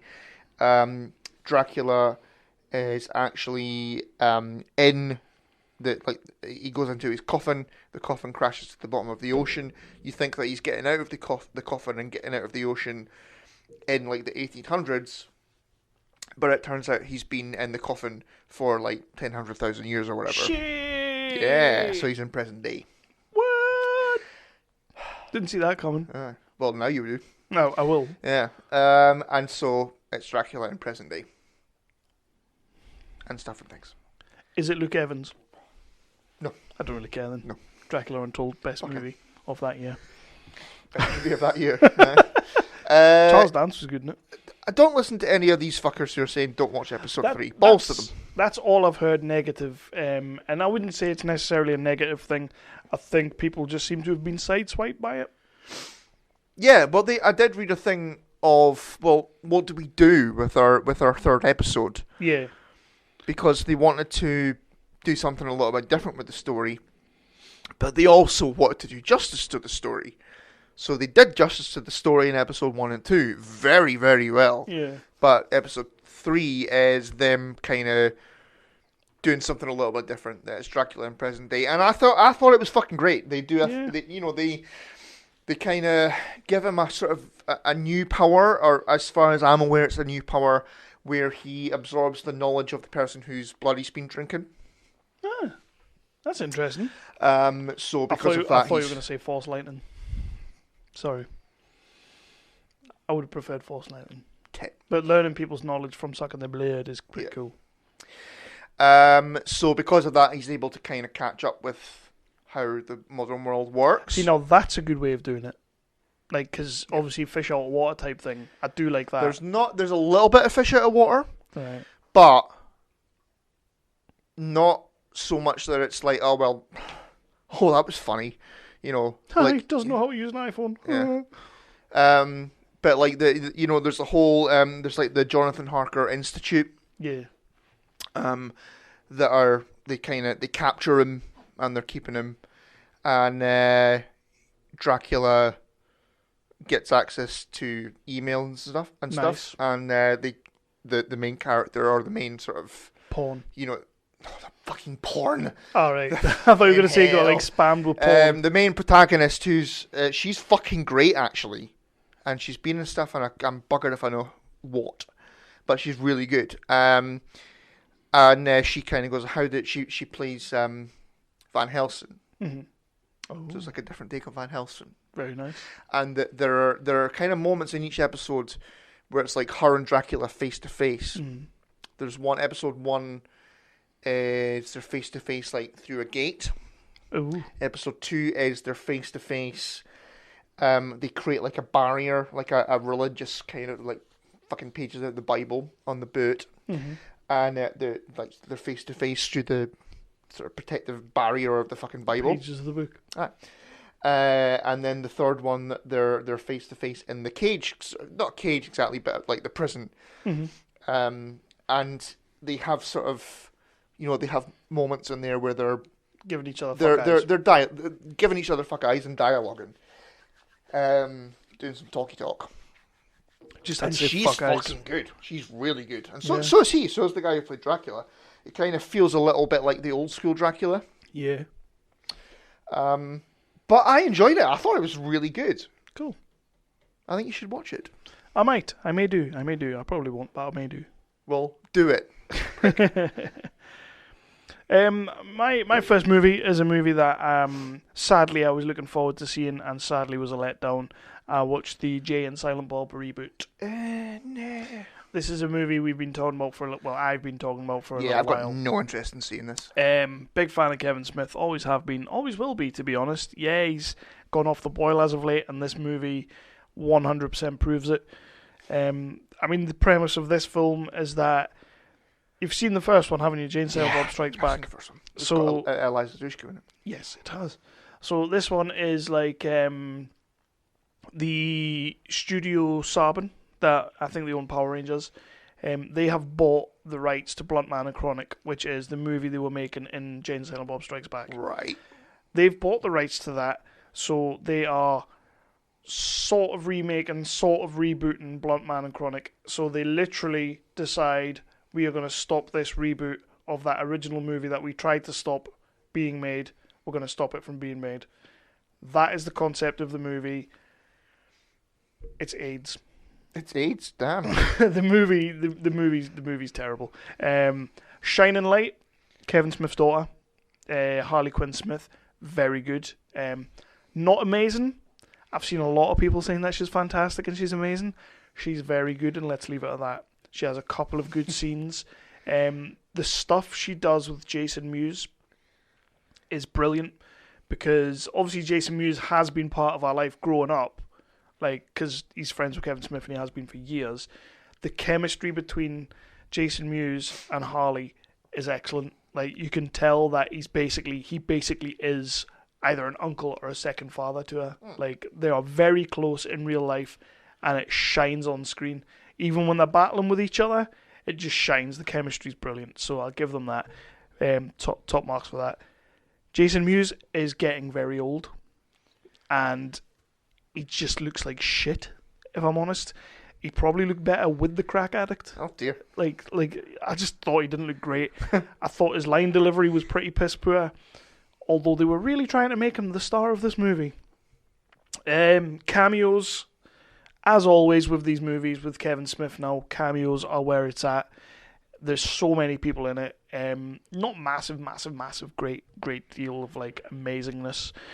But you have a lot of the original cast coming back. Shannon Elizabeth comes back. Rosario. No Eliza Dushku. But Rosario Dawson comes back from Clerks 2, so she comes back. Most of the cast of Clerks came back, with the noticeable absence of Randall, which for me was... I want some Jeff Anderson. I'm a big fan of Jeff Anderson. The one that gets me, Matt Damon pops up in a weird as fuck scene. He's playing Loki again from Dogma. Okay. He's sat in a church. He's playing the guy from Dogma? Yeah, he's playing Loki from Dogma. Oh, right. He kind of turns around, looks at the camera, and starts talking to you, the viewer. And he's kind of like, oh yeah, remember me, I'm Loki from Dogma. And all this kind of thing. References the fact that he was in a movie called Dogma, which I found very strange. He says that something about Alanis Morissette, God looking like Alanis Morissette or something like that. Basically, it's all little in-jokes to the movie. Drops a couple of weird-ass puns about the Bourne Identity movies, which is fine because that's what he's majorly known for. And then starts to narrate the next 2 minutes of the movie, which I found very, very weird. But they tread all the same beats that they treaded in the first movie. They tread them all again with a little bit extra. And then at the end, it's not the end of the movie, but it's a good 10, 15 minutes from the end, they bump into none other than Ben Affleck. Now, if you know the history of Kevin Smith and Ben Affleck having fallen out and had that big bust up and stopped talking for years, I think to the point where they kind of didn't really know why they weren't talking. It got that silly. Did not know that. They kind of just completely cut each other off, or Ben Affleck cut him off, or I don't know the proper story, but they stopped talking. I didn't know that. So for Ben Affleck to turn up in this movie, for me, it was basically like a gift from God in this fucking heap of shit of a movie that I was just sitting there like, oh my God, I'm literally going through the motions right now. I looked at my phone twice. I mean, come on, put that on your poster. But I only looked at my phone twice. He turns up. Ben Affleck turns up playing Holden McNeil from Chasing Amy, which is my favourite Kevin Smith movie. So he's reprising that role. Alyssa Jones, Joey Lauren Adams from Chasing Amy, she turns up. So instantly, I was just like, holy fuck, he's playing Holden McNeil. That's all I need. And then his dialogue is fantastic. He gets some really nice dialogue about growing up and just becoming a man and not being the fucking asshat he used to be back in the day and all this. And it could be taken as two things. It could be taken as the character growing up or Ben Affleck growing up, because he's a very different man nowadays. They do crack a Martha joke, which I'm going to let them off with. He says something about wanting to call his daughter after Batman's mum, but he can't remember her name. And then all three of them turn around and look at the camera and do that. We crack the funny guys, which they did in Jay and Silent Bob Strikes Back. Okay. When they're like, come on, a Jay and Silent Bob movie, who the fuck wants to see that? And then they all look at the camera and go, which is fine. I'm all right with that. Ben Affleck saved the movie for me. It's still a crap movie. I will not be recommending it to anyone. So he didn't save the movie for you then? He's the best thing in it. He's literally the best thing in it. Loved him. Absolutely loved him. Jane Silent Bob Reboot. If you're a die-hard Kevin Smith fan, give it a watch. If you're a casual Kevin Smith fan, or a casual fucking, I don't know, movie fan, just give it a skip. Just leave it. I was never going to watch that. It's a shame as well, because I always wish he's gonna come back and he's gonna do something. I don't think he is. I think he's just spending the next whatever until he's made enough money to retire, just fucking wanking himself off with these bloody fucking, he better not do Dogma 2, but fucking Jane Silent Bob 2, and now he's doing Mallrats fucking 10 or whatever. Well, Mallrats 2 is apparently on the go, Clerks 3 is apparently on the go, and yes, he is talking about a Dogma 2. Don't need any of those movies. They died! They fucking died! Don't want any of those movies. The two main characters died. It's Kevin Fuck Smith. off. It's Kevin Smith. Nah, we don't need it. I'm kind of done with him. Yeah. Just direct your fucking CW TV episodes for fucking Arrow and Flash till the end of your days, because you're good at that. Stop trying to churn out original content, because it's not for me anyway. Well, he's not actually doing original content. Well, he's not. No, he's doing crappy sequels. Yeah, and it's a shame, because Red State. Did you ever see Red State? No. Red State's a fucking good movie. It's a really good movie. And Did I? What's that about? It's like the three kids sort of go into a cult community type thing, and they get kind of kidnapped by them, and they're all a bit fucking weird, and then there's a bit of a standoff towards the end. It's a hard one to explain, Red State, but it's very, very good. I may have done. And then Tusk, the Walrus movie. Never saw that. First 40 minutes with Michael Parks, sensational. When they turn him into a walrus, stop watching. It is shit. That's like 2 movies. There's literally a scene in that movie where it kind of fades to black, and they may as well have started a new movie, because it becomes some sort of bonkers, cockamamie piece of shit. Stick with the first half, drop the rest. Mm-hmm. Yeah. So you've been watching? Blimey. Yeah, I watched Glass. Ah, right, about time. Like Shyamalan. About time. I know. That wasn't racist, by the way. That was just me doing a funny noise. That is his name, Shamalama Ding Dong. Yeah, exactly. Yeah. Shamalian. About time. It only came out like a couple of months ago. About a year ago. Yeah. It went on to Sky Cinema, so I watched it. Don't question me. You know what? I know you've done a review of this already. Yeah. I don't care. It's fine. I fucking really enjoyed it. It's good. Yeah, I read a lot of shit about it on Tinternet and stuff and things. But yeah, I thought it was fucking great. There was a lot of action in it. Some M. Night Shyamalan twists that, okay, some of them worked, some of them not so much. I thought it was a cracking movie, actually. I think that, everybody who's kind of saying that he's done and all that, as you've just been saying with Kevin Smith, I don't think so. I think that, okay, the trilogy kind of felt a little bit forced. It was shoehorned. Like Split is shoehorned into that trilogy. It kind of felt like, okay, so it was a post-credit scene in Shattered, and so it was like, well, we've done some test screenings, people are actually saying this is really good. Mm-hmm. Well, we just put this bit on with Bruce Willis at the end, and because you're going to do okay with this movie, which I love Shattered, cracking movie. It's got shit to do with Unbroken, though. Unbroken? Glass. No, Unbroken. Unbreakable. Yeah. Bygones. And it's not Shattered, it's Split. It's called Split. Is it? Yeah. What the fuck are you on about Shattered? Yeah. I like it, though. Same thing. I'd watch a film called Shattered. Same fucking thing. It's not, though, is it? Split. Similar. McAvoy, though. Yeah. So. Same with Split Shattered. Yeah. So question. Bruce Willis, Sam Jack, James McAvoy. Who's the best out of those three in that film? James McAvoy. Fucking right, though. Yeah. Fucking right. He's amazing in that film. Bruce Willis is Bruce Willis. I think he gave a fuck.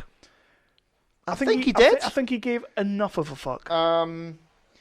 Probably about as much of a fuck as he's given in the last little while. Yeah. Maybe since, I don't know, Die Hard with a Vengeance. Yippee-ki-yay, motherfucker.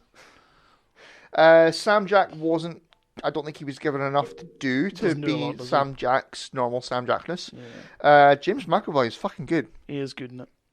And even better in Shattered.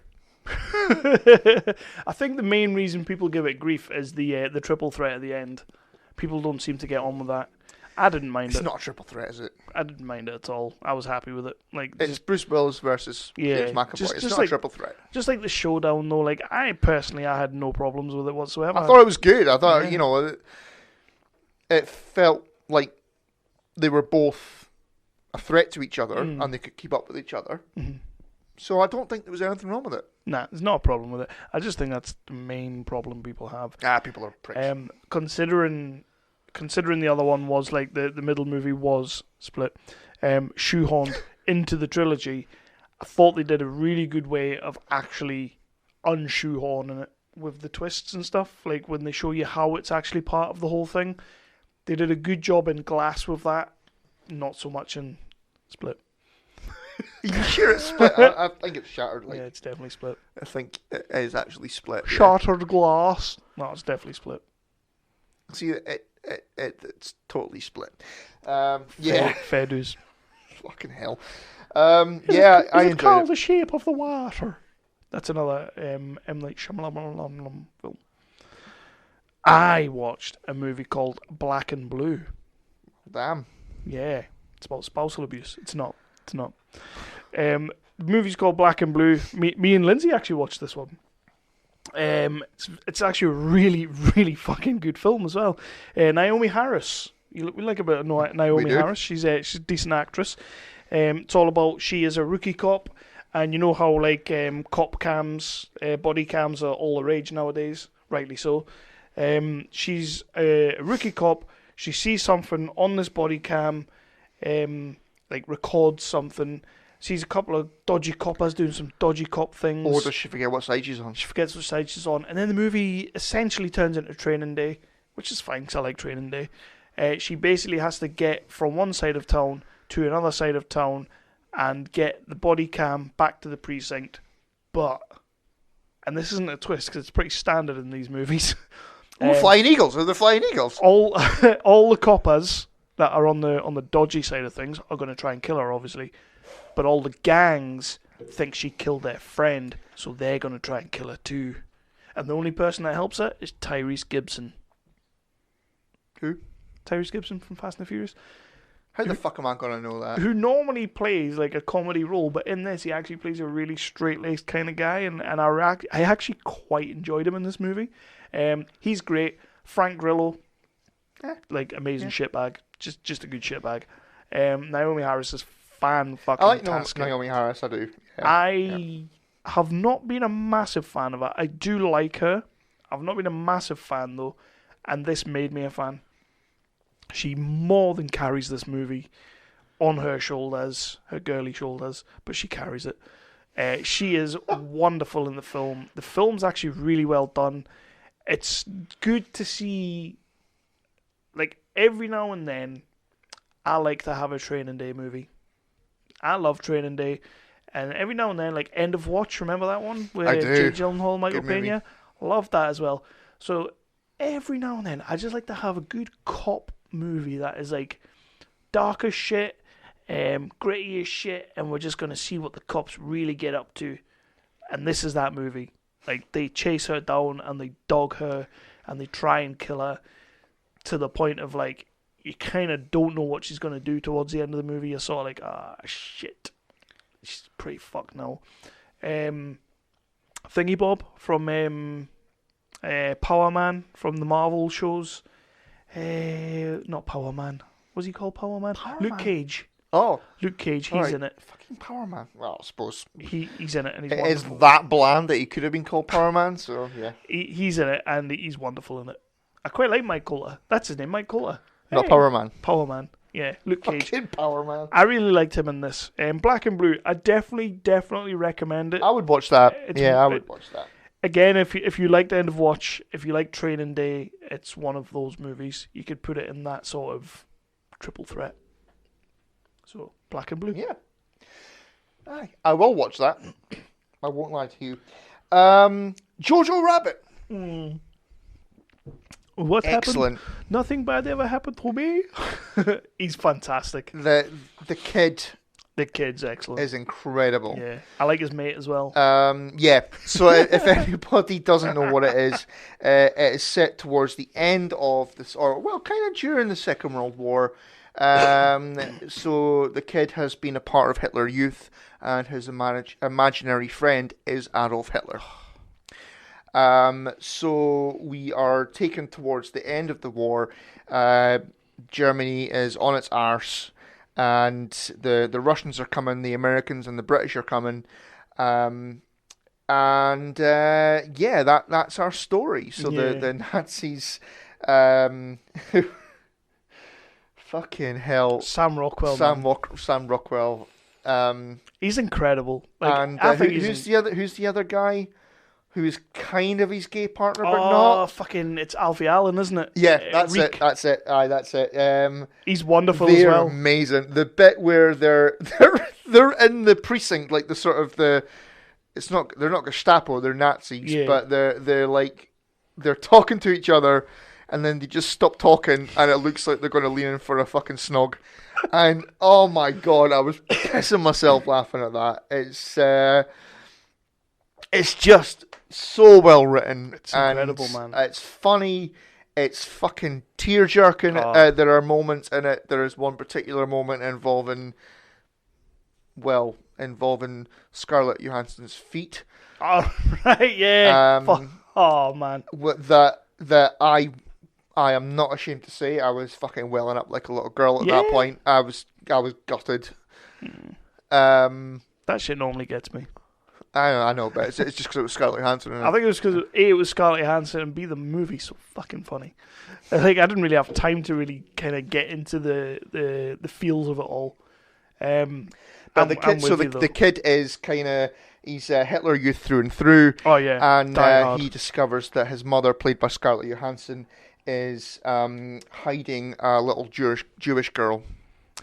And so you get lots and lots and lots of Jewish jokes, but Jewish jokes as the Nazis or as Germany, the brainwashed Germany perceived them to be. And the little Jewish girl's response to this. And it's so well written.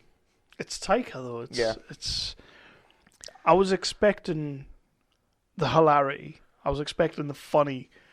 And I was expecting it to be done in the way he did it. But the writing of this movie, as you say, is actually on point. Because it's sort of like, it would be so easy to make a satirical version of this. But he's not just doing that. Like, there's a lot to it. There's a lot of layers to what he's saying. There's a lot of meanings to what he's saying. And it just hits. It hits really well. And like, you can write a comedy about Hitler and it would be hilarious. But he doesn't just do that. But it's also about the kid's journey from being a brainwashed little kid to I guess we can do a mini spoiler because you're going to see it coming from the second you sit down in the cinema. Yeah. At the end of the movie, throughout the movie, he becomes more and more disillusioned with the Nazis and with their attitudes as he gets to know the Jewish girl. And at the end of the movie, you get your Chris Finch, why don't you fuck off? You get the kid going, fuck off Hitler. And it's superb. Mm-hmm. I was absolutely 100% sold on this movie. I mean, it's great from the start, but the scene when it's really quite close to the start as well, when he first kind of realizes that the Jew girl's there, and he's like knocking on the door, and he's like, Jew girl, and then fucking Taika sat at the side, sort of looking at him, and then he looks behind him and he's like, shits himself. Fucking Hitler shits himself because the Jew girl stood behind him, and he's just like, oh, she's so scary. It was just like, oh man, fucking hell, Taika Waititi, man. And the Avengers shot when he's running along. And the camera's sort of like sideways, and he's just sort of, alongside him, loving life and all. Oh man, this movie was incredible. Like, I knew I was going to enjoy it. I enjoyed it way more than I thought I would. Yeah. And Sam Rockwell can do anything for me. He's just so good. So fucking good in this movie. Bit where they almost kiss. Fuck me, that was so funny. I didn't even realise until a good 3/4 of the way through that it was Alfie Allen. Yeah. Like, it just totally... Yeah. And Rebel Wilson, she's brilliant. She is brilliant. Yeah. And there's a moment with her later, like towards the end of the movie, as the Russians and the Americans and the British are coming, where she gets this big bastard of a gun. Just looks and badass. she just runs through the sort of the broken ass rubble, fucking screaming at the Americans and the Russians and that. And she's fucking great in it as well. That's what you want from Rebel Wilson. Exactly, yeah. So thoroughly recommend that people go out to the cinemas and see this. It's excellent. Yeah, I second that. So from one war movie to another war movie that and you're gonna have to help me because you know I'm shit with dates. So this is a Roland Emmerich movie who we all know. Oh shit! Midway. Midway, yeah. I love this. I actually have seen that as well. Yeah, it's great. I forgot I'd bloody seen it. It's stupid as shit. Roland Emmerich disaster porn. That's all it really is. It's just mentalness. It's craziness from the word go. But it's Roland Emmerich, and that's what I'll buy a ticket for. Just nuts. It's not your normal. No, he does go. He does go a little bit introspective on it. He does a lot. He covers a lot. Yeah, in a very short period. Yeah. To the point where you're not really sure when anything happens. So, I was watching it. I was enjoying like the opening. Like the visuals quite good. He does a lot of wide scaping shots that is like really nice. You see a lot of the battleships, which is always awesome. A lot of the terrain, which is amazing. The attack on Pearl Harbor looks 10 times better than Pearl Harbor did it, because that movie sucked ass. Love the fact that fucking Bjorn Ironside was in there. Yeah. When he popped up, I was like, yep. I love Vikings. Like I'm in. Bjorn Ironside dies 10 minutes later. What a shame. Whatever.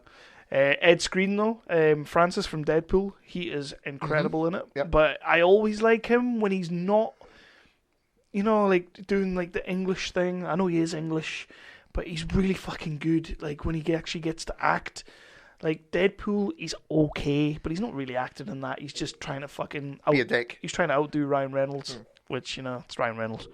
But this film, I really enjoyed it, and I don't know. I'm not big on my history, so like I know Pearl Harbor happened. I know that. Mm-hmm. I don't really know anything about anything that happened after it. Or before it, for that matter. Right. But I know Pearl Harbor happened because I saw that Ben Affleck movie. Oh, right, I see. Okay. Right. The only thing I was gutted about was like there was no Alec Baldwin. What are you gonna do? Or Josh Hartnett. What are you gonna do? And is he still a thing? Yeah, he's kicking about. Is he? Yeah. Okay. But I was actually I was pulled in by this one by the fact that yes, you get to see the Americans retaliating, but they keep going over to the is it the Japs? They keep going over to them as well. Yeah, is that racist? Japs? No, the Japs, the Japanese. Right, Japs. But they keep going over or to the goddamn Japs, as we say. Or the goddamn Japs. And they keep going over to their side and sort of showing you their bit as well. Yeah. I like that. Which you don't always get to see in American movies. You got to see it in Pearl Harbor. A little bit, but not really. It was more Japanese going, what have we done? Yeah. We have fucked up. We have upset the Americans. God bless America. Whereas in this one, they were like, fuck them goddamn Yanks. Mm-hmm. In a more Yank accent than the Yanks. I did like when the Americans were like coming into the ships and all that, and they kind of started dive bombing a little bit, and it cut to the Japanese, and he was like, "Oh, dude, whoa, that was Phantom Menace territory there." He was like, "Are they dive bombing our ships?" Classy, and he was like, "No, they are not brave." Wow, no, those dumbass Americans. It's hard to do it without. Yeah. You've got a vein in your head right now. He says no. Those dumbass Yanks are not brave enough to do that. Not, let's move on. What have you been watching? They're not brave enough. What have you been watching? It's Fly Lies, you plick. Carry on. I had to get that one out of my system. Uncle Benny. Uncle Benny's a ledge. What have you been watching? I'll stay on the war theme then. 1917. That got dark. Yeah. No, is there any Japs in that film? There are no Japs in that film. No. Okay. No. What's this one about? This is 1917. This is the one shot. The Sam Mendes one shot. Yes, it is. So it's set in 1917, as you would expect during the First World War, Kevin. Uh-huh. And so it is about two soldiers. They are runners, and they have to get a message from one battalion to another battalion because the other battalion are about to head into an attack. Nice. It's a trap. It's a trap. So the Germans have retreated suddenly, without any warning or completely, totally unexpected, and so this battalion have basically gone after them, and there's 1,600 men, and they are about to walk into an ambush, which is going to get 1,600 men killed. Murder. And so it's up to these two guys, not Frodo and Sam. Frodo and Sam. Better movie. You know what? It may as well be. It may as well be Frodo and Sam. It's not taking anything away. It may as well be Frodo and Sam, though. Right. Did they give each other fuck eyes? Oh yeah. All right. One of them is played by the guy who played Tommen. Okay. In Game of Thrones. Which one was Tommen? The one who jumped out the window. Yeah. Spoilers. Yeah. He's good. He's aight. Don't do that. Oh, you're all about the rest of them tonight, aren't you, Kev? No, you are. Crack on. Brilliant. 1917. So they have to get the message to the commander of this other unit of 1,600 men before they attack, because they're all going to die. So that is the story of them getting from sort of the back lines, the safe area, through no man's land, into the war zone to get the message to these guys: do not attack. It's a trap. You're all going to die. Aye. And that's the story of the film. Yeah. I'm not going to go into any spoilers about the movie or anything like that, because it's not even out a week. No, it's not been that long. I'm just going to say it is fucking excellent. Does the fact that it's a one shot, we know it's not a one shot, but does that lend anything to the story? No. So it's just the thing Sam Mendes did. I forgot it was there, to be honest with you. Yeah. It's cool. Yeah. It's well done. It's very well done. Did it lend anything to the story? No.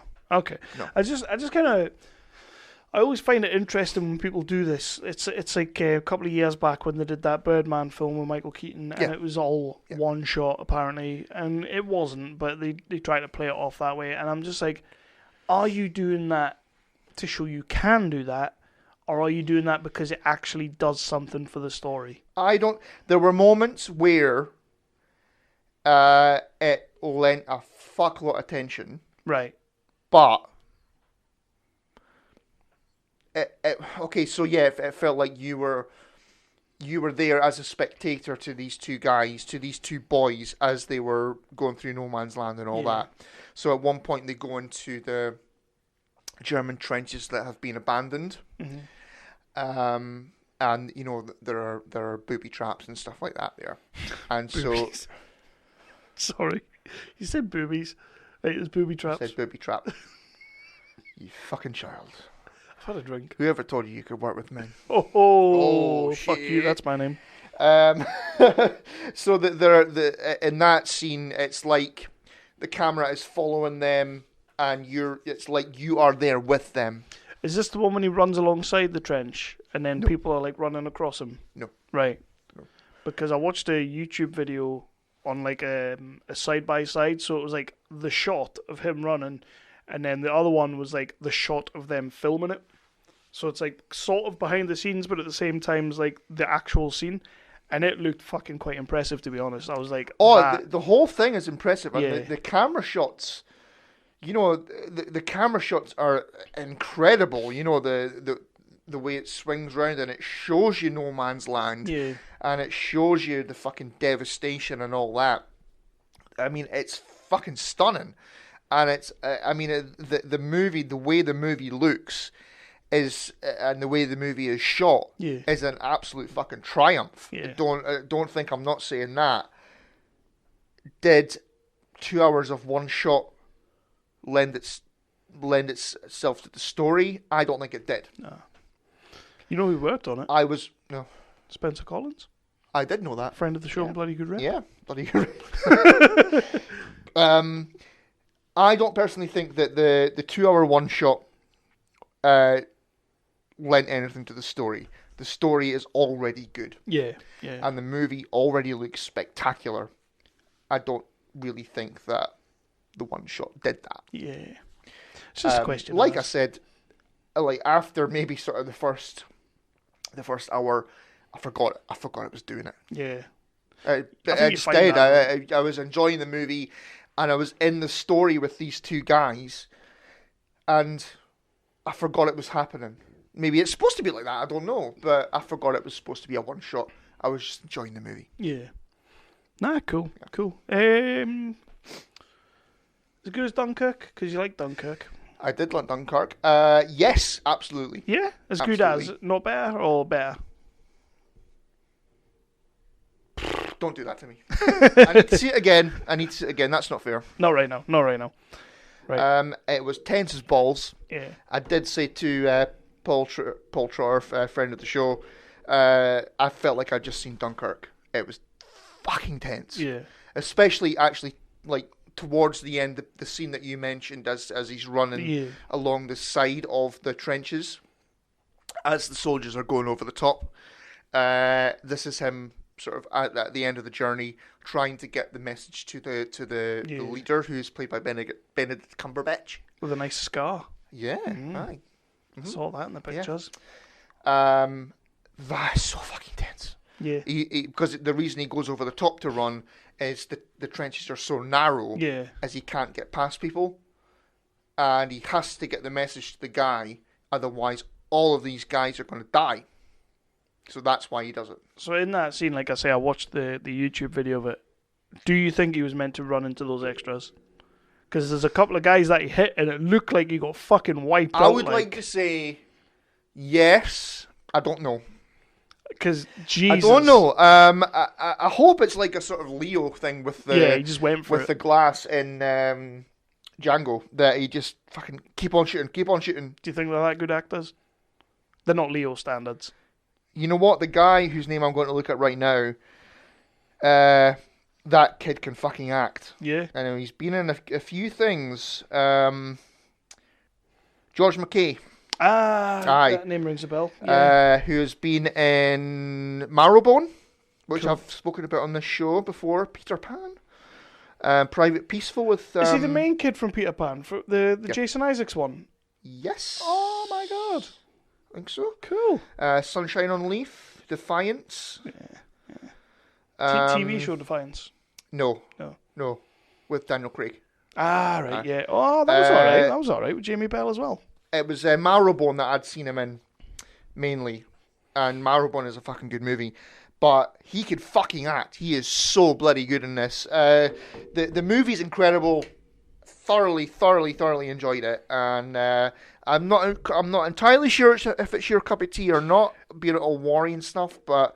It's one that I will 100% be checking out. I am going to check this one out, because I do want to see the whole one-shot thing. I'm intrigued. Like, we saw it in Birdman, but let's be honest, Birdman is a bunch of people walking and talking. This is a movie where people are running and gunning. So I kind of want to see how they do it, and I want to see how it looks. Like, I wonder, like, I do still, even though you've said that you're not entirely convinced it lends anything, I do still want to see if it does, in my opinion. So I will be watching it 100%. There were some moments where my inner geek took over. Yeah. There's a bit where there's an old, like there's some guys trying to move a tree because there's like an old fucking colonel in a car who's shouting at them. Yeah. I kind of want to see Stephen Fry in there as General Melchett going bah! I want to see that. Benedict Cumberbatch's like right hand man is Pete from Gavin and Stacey. Nice. And I really That'll be worth the money. I wanted someone to go, oh, my Pete. At the start of the movie when it's got Colin Firth in it. Yeah. And he's telling the two guys that they're, it's a trap. And of course, my head went, it's a trap! There were moments like that, but that's just me. Yeah. I don't think there'll be many other people who did that. Nah, I told Paul after we left the cinema, and he went, for fuck's sake, man. Yeah, but he's normal. He's half normie. He's a half normie. Yeah. Right, So that was 1917. Before we move on, I'm going for a beat. Right, so, yeah. I decided in 2020 that I was going to do something a little bit different. Yeah. You may have seen this already. I've already done 2 posts on the website. So it'll be interesting because you've clearly not read it. I've totally not read it. So I kind of just, I was trying to think of something I could do this year. Really, it's just to get myself back reviewing properly, like writing reviews on the website and stuff like that. So I was trying to think of something like the 365 and 365, like pretty much how the whole thing got started, like the website and the podcast and everything. And I've decided that after being inspired by Abed from Community, this year, in 2020, I'm going to watch all of Nicolas Cage's movies throughout the year. I see. Yeah, he's done like 103 movies, and that's just this year. and we're a week in. There's a lot of fucking movies on this guy's list. Basically to see, where it all went wrong. It's not just all the same movie. They kind of look the same over the last 10 years, so that's going to get interesting. But so basically I started right at the beginning.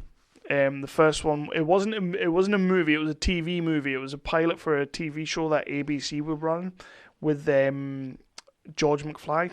He was the main character. Crispin Glover was the main character, and Nicolas Cage was like his best friend in it. It's called The Best of Times. It wasn't the best of times watching it. It was pretty grim, actually. I had to watch it on YouTube, not the best quality. I can see why it never got picked up, but there's very clear signs of who Nicolas Cage would become. After that, I decided to start with his actual big screen debut, which was Fast Times at Ridgemont High, which is an 80s movie that I ashamedly had never actually seen because it's right up my street. It's like Cameron Crowe wrote it, Amy Heckerling directed it, like one of those high school sort of coming of age kind of films that I love. Like, I gush over that shit. But I've never seen Fast Times, and I don't know why. I think it's because Sean Penn's in it.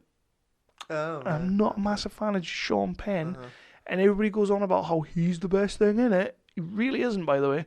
I think he's overrated. He's not even in it all that much, but it's a really fucking good film. Really enjoyed the film. I read that Nicolas Cage played a cameo in the film, but I was like, you know what? They all count. So even if it's a cameo, I'm going to watch it. This is going to be part of my project. I'm going to watch all of his movies. He's in it for a sum total of 20 seconds. That's what you call a cameo. Damn. Doesn't even have dialogue. So I watched a movie essentially that I may as well not have watched. But yeah, this is something that I decided to take on. I'm going to do this over the year. I'm going to try and watch everything he's done. I don't really know why. It's just something I wanted to do. Fair enough. Just trying to get back into writing reviews and stuff like that and see... You're writing reviews of these? Yeah. Unfortunately. I really wish I wasn't. The next one, I'm skipping right to the end. I'm going right to the latest thing he's done, which was last year. He released a movie in December called The Grand Isle with Kelsey Grammer. So, Kelsey Grammer's in it. That means it's classy as fuck. Wow. He wouldn't be in any old shit. Oh, no, definitely not. Nah. Definitely not. He's not the sort of person that turns up in X-Men Last Stand. He would not do that. So yeah, one of the best parts in the X-Men Last Stand. Definitely.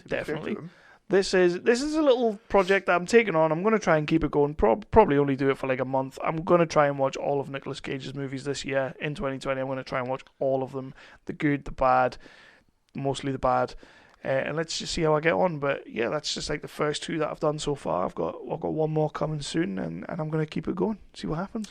So the first bit of your project is. You've seen 22 seconds of the actor that you're actually going to Well, no, because he was in that TV movie. Like, okay. Actual movies-wise, Yes, I've seen 22 seconds of the actor I'm doing the project on. Okay. But I did get to see Fast Times at Ridgemont High, and it's quite good. It's a really good film. Okay. Could have done without it, but whatever. Well, no one's forcing you. Yeah, I know. Yeah. It's more of a principle now. It's like now that I've said I'll do it, I kind of feel like I have to do it. That doesn't count. Yeah, I know. I'll probably give it up in 2 weeks because nobody will remember. I'll forget. I'll never remember you're doing that. Right, so what you be watching? I've not got any more movies to talk about. I've got one TV show to talk about because I already spoke about Dracula. Titans Season 2. Yeah, it's back. Very, very well. It's finished now. I've watched Well, it. yeah. Very, very, very good. It is excellent, isn't it? The kid, I love Titans. I raved about the first season. I've spoken briefly about the second season so far. Yeah, I love it as well. For anyone who was watching it thinking, when the fuck is he going to put the Nightwing costume on? He does. You impatient bastards. Oh, that's you then. Yeah, no. Yeah. Because that was getting on my fucking nerves. But we know he's Nightwing, so we don't... No, I want to see the bloody thing. We don't have to rush that. But the payoff is very good. It looks great. And the fight that he has after he puts on the costume is also badass. It's badass, isn't he? Yep, so very much worth it. The kid who plays the tiger doesn't get a great deal to do. Not really. I don't think he had a lot to do in the first season either. No, it's a bit of a pointless power, really, when you think about Yeah. it. Someone's just going to fucking shoot you with a tranquilizer. Give him a minute. I feel like that character is going to come into its own. Should it get more series, and I fucking hope it does. I think he'll have more to do, definitely, because I don't really think Raven had a lot to do this series either. Mm-hmm. Whereas in the first season, it was kind of all about her. Yeah. Complete highlight is the kid who's playing Jason Todd. He's amazing. He is so fucking good. He was the best thing in season 1. Yeah. Like, even though he was only in it maybe one episode, Yeah. 1.5 episodes. So he's in this one more. He's just kind of just a bit of a little dick. He's everything you want your Jason Todd to be. Yeah. Just a cocky little There was a twat. few moments where it's like, oh, no wonder the viewers voted to kill you off, mate. Fucking hell.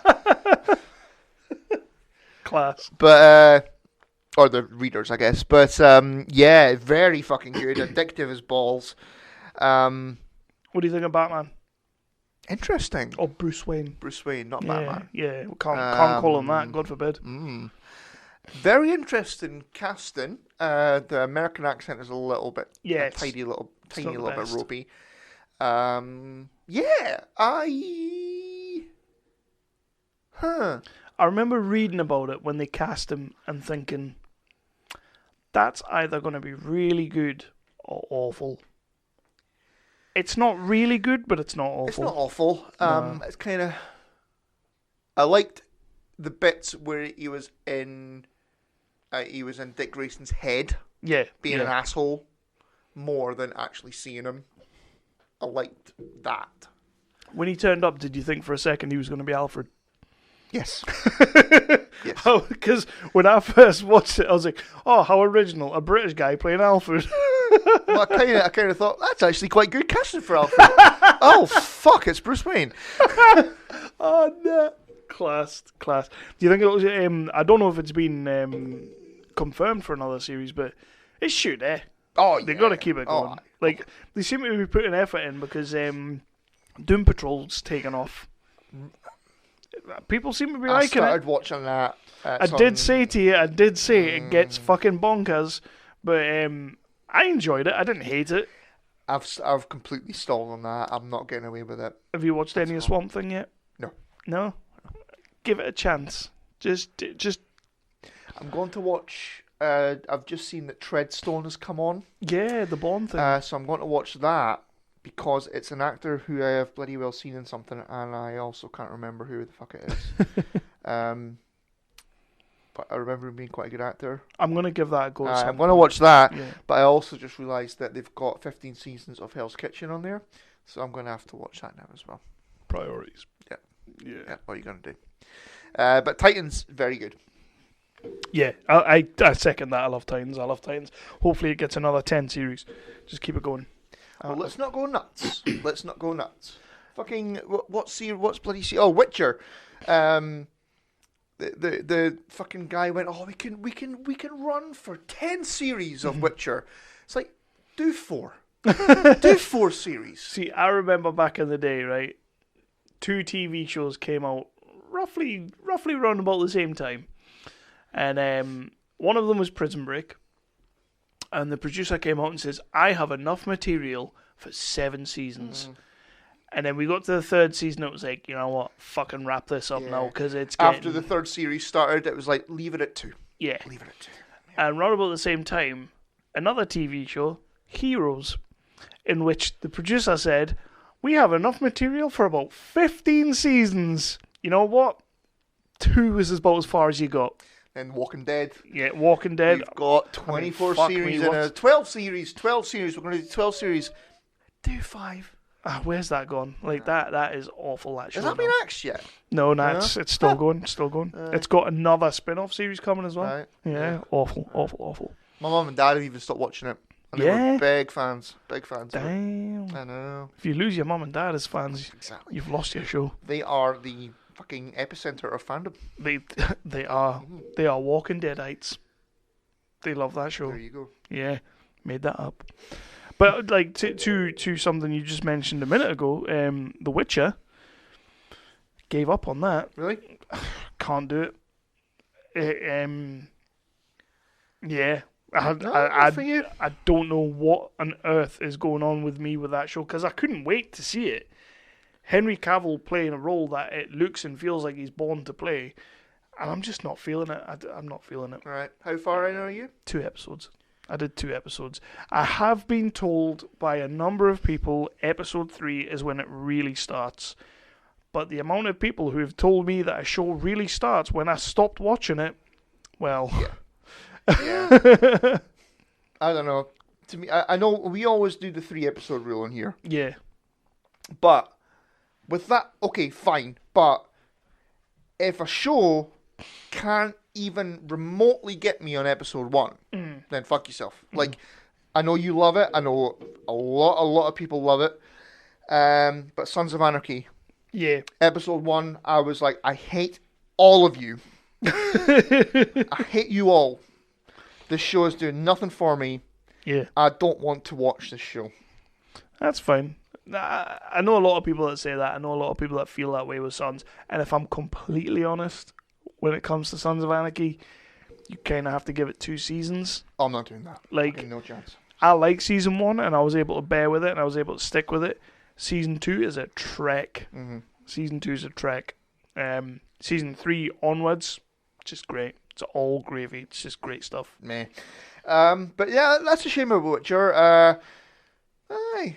I do feel like I'm going to give that 3rd episode a go, but perfectly honestly, honest, I can't really remember anything that happened.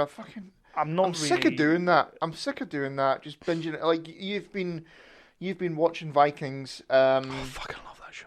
And I know you do. But you've been watching Vikings, and you've been sort of texting me, saying, "Oh, this thing's happened and this thing's happened." And it's like, I've got no memory of that because I binged it to fuck, and I'm sick of doing that. I'm gonna have to just pace myself and take my time and let it sink in. Depending, because this is the last series, right? That's on right now. Depending on where this last season goes, this could possibly be up there as one of my favorite shows of all time. It may possibly make that mark. I think it's already there for me. It is. We're still talking about Vikings, right? Yeah, aye. It's absolutely top notch. I haven't seen any of the new ones because I'm rewatching it with Paul and Lee, and we're just taking for fucking ever. I think they're absolutely doing the right thing now with wrapping the show up this year. I think that's still a thing. I think there is a thing because there's going to be a spin-off. Yeah. And the spin-off is going to be Netflix, I think. And I'm perfectly happy with spin-off. I'm perfectly happy with doing that. But I think they're doing the right thing because as much as I love the way when Ragnar died and it became about his sons, as much as I liked that, I'm kind of not that fussed about the Sons of Ragnar going forward because I've spent like 4.5 seasons with him. So now you're gonna let me live with his sons for like another 4.5 seasons? I'm like, nah, give me 2 and I'm good. So I'm good. No, I just like Ivar and I want him to win. Ivar's amazing. Yep. Having said that, I equally love Bjorn. I just Bjorn is good, but and I want Ivor to win. And you know when they aged him up, and like he became adult Bjorn. Yeah. I just kept thinking, what a whiny prick. I fucking hate this character. Like, I really did not like this character. Probably until season 5. And then season 5, I don't know, he took on Bjorn Ironside. Mm-hmm. He came into the role. I don't know if it's because Ragnar's not there anymore. So it's kind of like he has to step it up a bit. But as soon as he stepped up, I'm like, you are amazing. It just so happened that was round about the same time Ivar comes into it as a proper character, and you're just like, oh, fuck, I want to love this guy, but he's so cool. Like, Ivar's cool as fuck. Yeah. Yeah. Yeah. Easily one of the best antagonists ever. Yeah, he's up there. Like, he's definitely up. That scene when he's in the middle of York, and he's up against the cart, and he's just shouting at all the guards, and he's like, you can't kill me! I'm Ivar the Boneless! And the rain's coming, because everything looks better in the rain. The rain's coming down, blood's all over his face. I saw a tattoo of that. Very, very cool tattoo of that. He looks amazing in that scene, and I was kind of like, and to the point where it cuts back to the Englishmen, who've all got arrows pointed at them, and they're like, oh, fuck. Like, you can see that they're clearly thinking, if we shoot these arrows, will they miss? Like, can we actually kill this cunt? You can't, it's Ivar. He's a god. Yeah. The Floki storyline? Fuck him. Yeah. But yeah, that's that. Yeah. Yeah, I'm done. Well, I got one more movie that I quickly want to talk about. Me and Lindsay watched it. It's another one that we sat down to watch. This Bombshell movie with Margot Robbie, Charlize Theron, and Nicole Kidman. Yeah, it's good. It's the story of the case that kicked off the Me Too thing. Like the hashtag Me Too over in America. It's a news anchor called Megyn Kelly. Probably fucked that up. I think it is her though. And it's like the guy that runs the network is John Lithgow. Okay. And he's a bit of a rapey prick. Yeah, he's a bit of a Harvey Weinstein in it. He's a little bit of a Harvey Weinstein. Well, it looks to me, I don't know the full story. I only know from what the movie tells you. It looks to me like he was Harvey Weinstein before Harvey Weinstein. Cool. So this is kind of like the first case of like prequel. We love a prequel. It's all about the prequel. So like he's sort of like a bit rapey and a bit, you know, and he's like, you know, like that. And the women decide it's time to stand up and be counted and not be getting molested anymore. Although there's not much of that going on. Margot's great in it. A little bit underused, but she's good in it. She gets a really good scene towards the end that I'm not going to talk about. I'll tell you fucking what. Kate fucking McKinnon. You know the Ghostbusters movie? The old girl. She was the one with the funky hair. She can act. She can fucking act. I want to see her in more. Please. She was, to be fair, probably the best part of Definitely the best part. Definitely the best part. But give her some serious roles, because she's really fucking good in this. She's great in it. Margot's great in it. Nicole Kidman might as well not be in it. She's kind of just there to... She's a bit shit. I can't be bothered when... You know what? I'm going to say it now. I'm done with Nicole Kidman. I think I have been for a good 10 years now. But this movie proved to me that I am done with Nicole Kidman, because as pivotal as her character in this movie is, she does nothing for me. Charlize Theron took me about 20 minutes to actually realise it was Charlize Theron. Oh, was she all made up again? What's going on with her? Uh-huh. It seems like every movie that I see her in recently, she looks completely different. Honestly, I don't think I've seen her in anything since I tried to watch bloody Mad Max. Yeah. She just looks so different. That was like half an hour, so... I don't know what they're doing with her, but fair dues. Movie's really good. It's important. It is important. It tells a story that is very, very, in the headlines right now. Yeah, I recommend people see it. It's up for quite a few Oscars. I don't know. Maybe the subject matter got it there. I don't know. I'm not going to say that on air though, am I? Well, probably the good old boys going up. We're better. We're better, otherwise they'll accuse us. Do more things.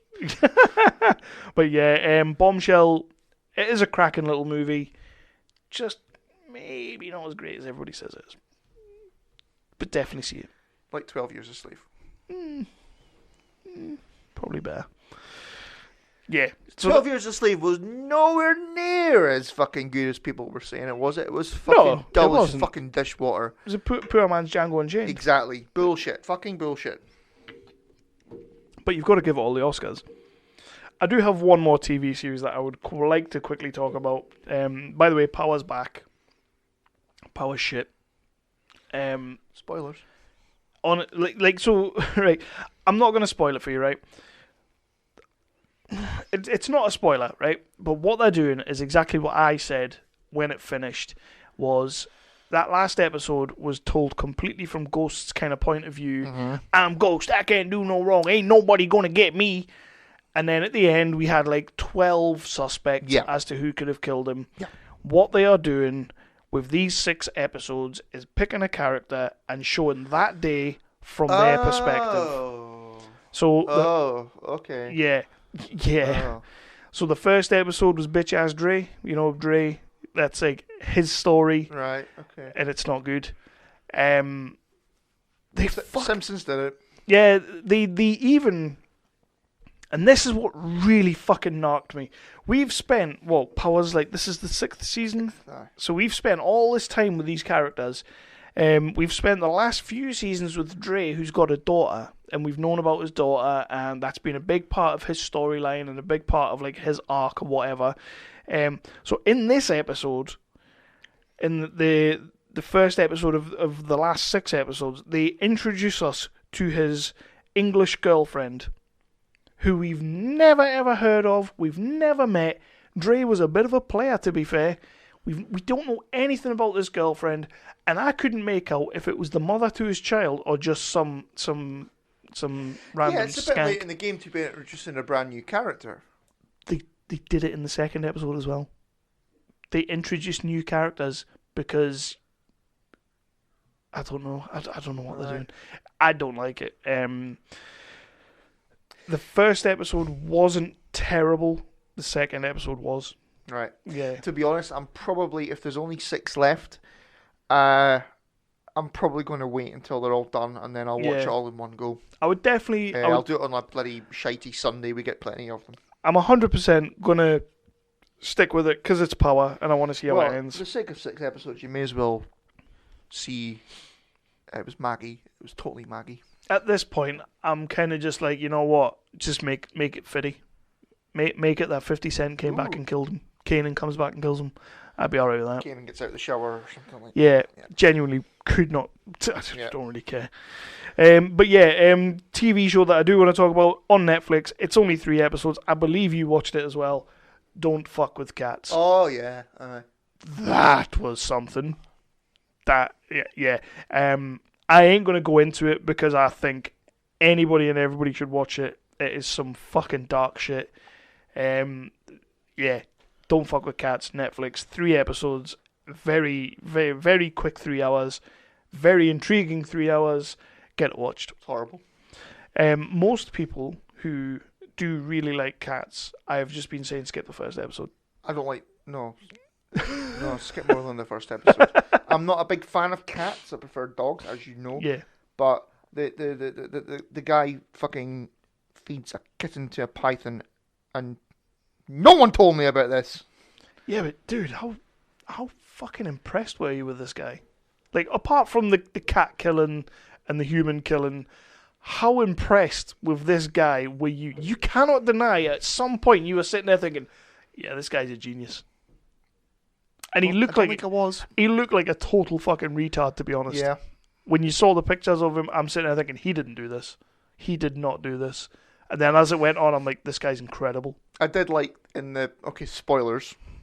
In the 3rd episode when they introduce the whole thing of like so someone told him to do it, and then it turned out to be the name of the guy in fucking Basic Instinct. It's like, okay, so at that point I was like, oh, you silly little cunt.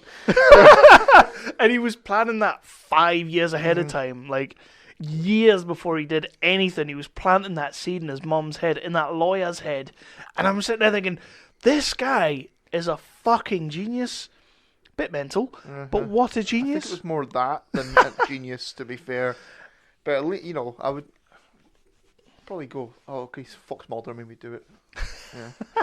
even when they had him at the end, they were like interrogating him, and he asked for the cigarette and all that, which at the time didn't really click with us. Like, I didn't click there, but as soon as they mentioned Basic Instinct, I was like, the cigarette, and then I had the view of him in my head where he fucking crossed his legs. I was like, he did the fucking leg thing in the interview.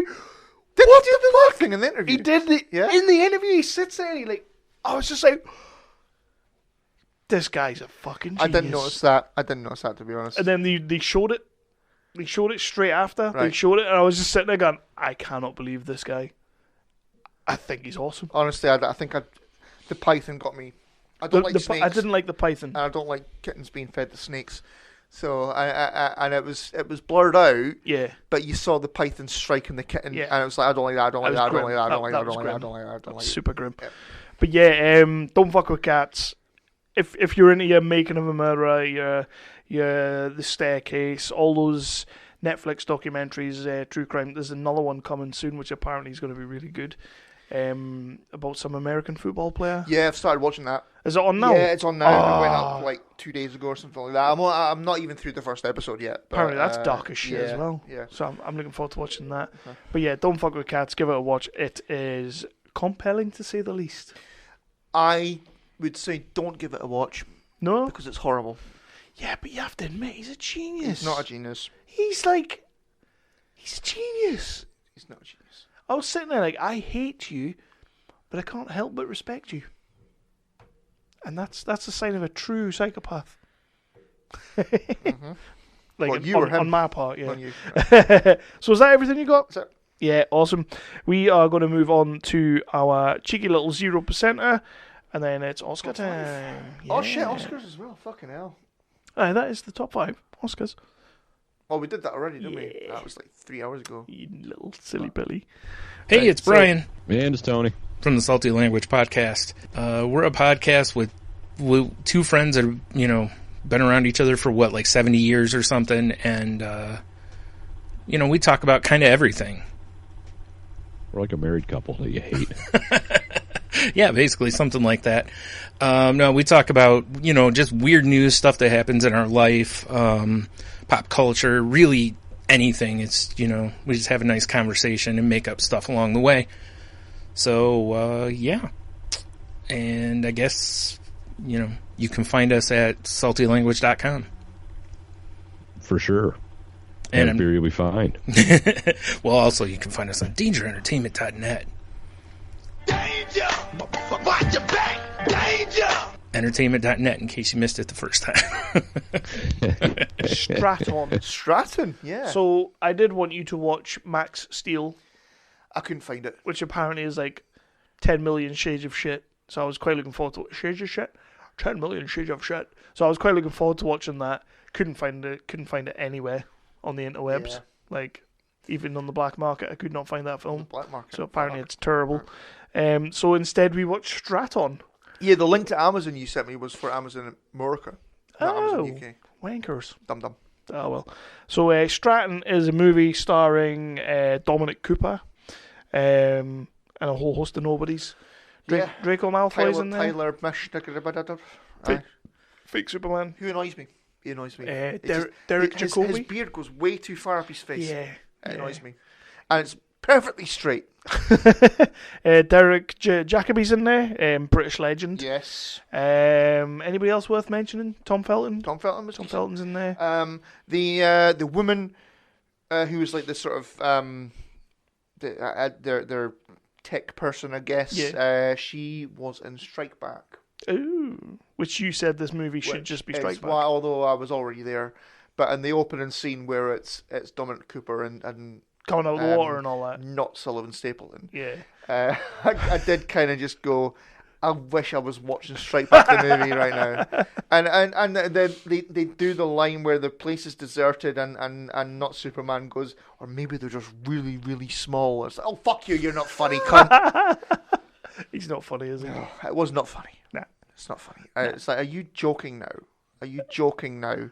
There was actually, but backtrack. Okay, backtrack. In 1917, there was a moment before the two guys go off on their journey to destroy the fucking ring in Mordor. The fucking Colin Firth is like sending them on their way, and he does poetry at them. And I was like, are you really doing poetry at me right now, you fuck? But I didn't see that. Okay. Anyway, so Straton. Yes, aye, sorry. Yeah. Yeah, okay, so shite beard guy aside, it was okay. Well, he dies in like the first 10. aye, Did you think he was coming back? I didn't care. I 100% thought he was coming back. I was like, you're the villain of this movie. Oh no, well the villain is clearly fucking Malfoy. Well, they kind of lay that out right from the start. Like, you're sitting there thinking, you're a dodgy cunt. I don't like you. You're Draco Malfoy for a start, so you're clearly You're going to the be villain. the bad guy. You're clearly you the were villain of torturing this the movie. fucking monkeys in the bloody Planet of the Apes, you bastard. Wanker. Yeah. And then they throw a couple of red herons in there, but they are literally just that, red herons. But then he does become the baddie. Yeah. But and the boss was Connie Nielsen of Wonder Woman fame, and bloody Devil's Advocate. Yes, I've not watched that in years. Me neither.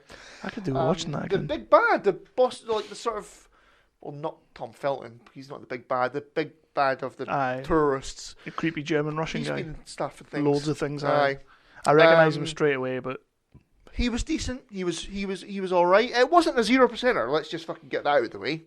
No, it definitely wasn't. I said to you, as soon as you got fucking Derek Jacobi in your movie, you're getting fucking 10% from me straight away. Underused. He only really had 2 scenes. Yeah. Very, very much underused. You could have had someone kill him or some shit. Yeah. The new guy, the new American guy to replace Not Superman, had no character development. See, this is the thing. And a very, very messy beard for someone who's in the military. At some point during this movie, and I don't know when it was, but at some point during this movie, I did pick up my phone and I did start playing with it. And then, when I came back into the movie, I was literally sitting there thinking, who the fuck is this? Like, all of a sudden, there was this brand new character. Tom Felton had gone rogue. There was this brand new character. So you missed a fair bit of it. There was this brand new character that, like, I was just kind of like, who's this? What's going on? Like, okay, this is the thing. He's introduced pretty early on in the movie. I wasn't playing with my phone for that long. They kind of they do their initial, botch pre-credits thing. Yeah. And then they're saying, the big bad's here. He's got his fucking virus and all that thing. Yeah. He's gonna spread it to whatever. And so the American fella's introduced pretty much after that. Too messy of you. He is a bit bland, to be fair. They just did no character development. He was there to be American, and that's about it. He's got a touch. He's got a touch of the Joel Kinnaman's about him. Little bit. Although I can't remember his name, so that makes him below Joel Kinnaman. See, that's the thing. We always call these guys generic and bland, but we actually know which one of them is which. We do. We just don't admit it. Yeah. Aye. So Tom Felton, I feel, should be in more stuff. Yes. I thought that. Tom Felton is a good actor, but I think he's kind of maybe been a little bit Mark Hamilled by Malfoy. A little bit. I'll give you that, definitely. That he's only going to get cast as the villain. Yeah. And the fucking the bit where he's apparently turned to the dark side, where he gets in the car with what's her name and goes, "It was me all along." Yeah. It's like, fuck you, you ain't no Nina Myers, mate. But let's be honest, right? Let's be completely honest. The woman in the car could kick fuck out of Tom Felton. 100%. I was literally sitting there thinking, you ain't beating her. You're a little weedy fucking anorexic twat. You're getting beat. She'll beat you. Yep. And fucking ass. and then she goes, "Oh, that thing you're looking for is in there." Why the fuck would he say that? It might advance the plot. What a fuck! Yeah. What a terrible villain. And then they go on a bus, and then it's over. Yeah. It's would I watch it again? Fuck no. But it was not a 0%er. It was not anywhere close to 0%. I completely agree with you. I absolutely agree with you. For me, it wasn't a 0%. Was it a bit bland at times? Yes. Was it beige? Yes. Is it going to change your life perspective? No. I'm not a massive fan of Dominic Cooper anyway, but he's all right. See, the thing is, I'm used to seeing him in Preacher. Yeah. Oh yeah. So I'm not actually used to hearing him doing a fucking British accent, which also, because of that, it sounded like he was doing a fake accent. Right. Because he does the American accent in Preacher quite well. Mm-hmm. And also, get Ruth Negga in there. Yeah. Yeah. So Stratton. Not as is all right. Not a 0% in our eyes. So it's a good start to the return of 0%ers. I feel we're 1 for 1. I wish we could have watched Max Steel because I've heard that's terrible. I couldn't find it. We couldn't find it. I thought I'd found it on the YouTubes, but then it turned out to be a movie called Steel. Ooh, is it the one with Shaquille O'Neal in it? I've got no idea. All right. No. So we're gonna move on to our last section of the night. Thank fuck. Which is top 5 movies that we believe should have won an Oscar but didn't. Yeah. So cheeky little promo and then last section. Hey everybody, this is Heno. And this is Stephanie. And we're from the Gotham Lights Podcast. Also, the Orville Lights Podcast sometimes. They are 2 podcasts dedicated to the television show Gotham and the Orville.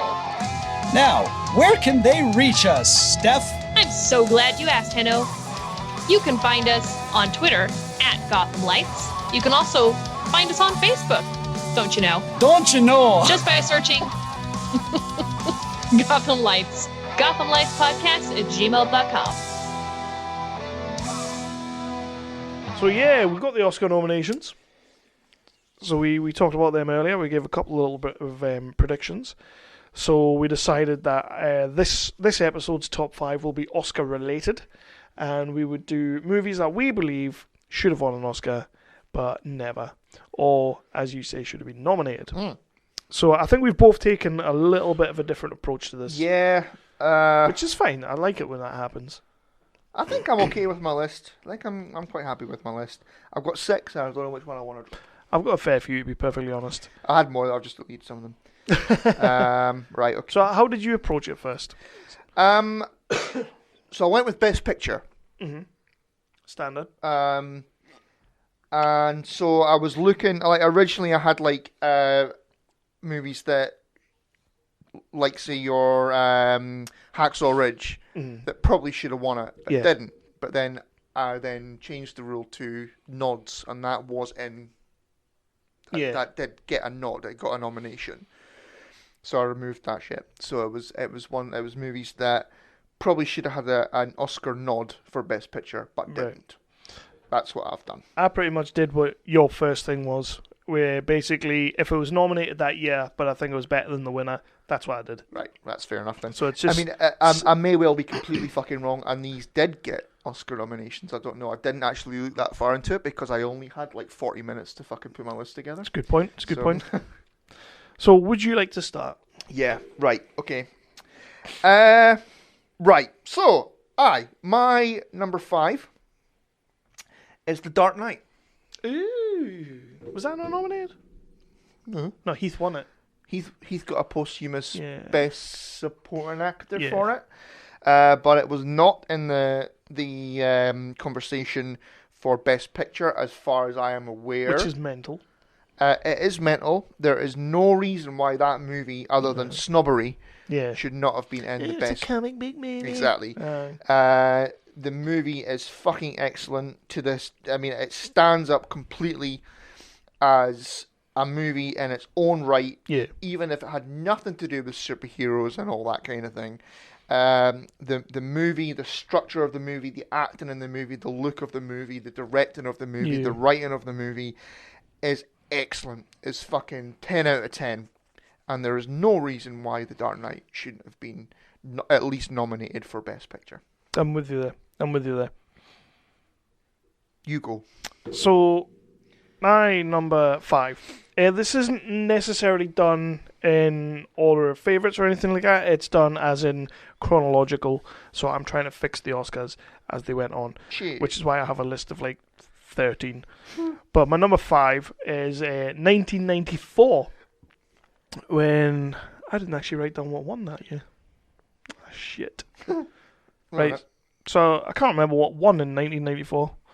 But it was the same year that Shawshank Redemption and Pulp Fiction were nominated.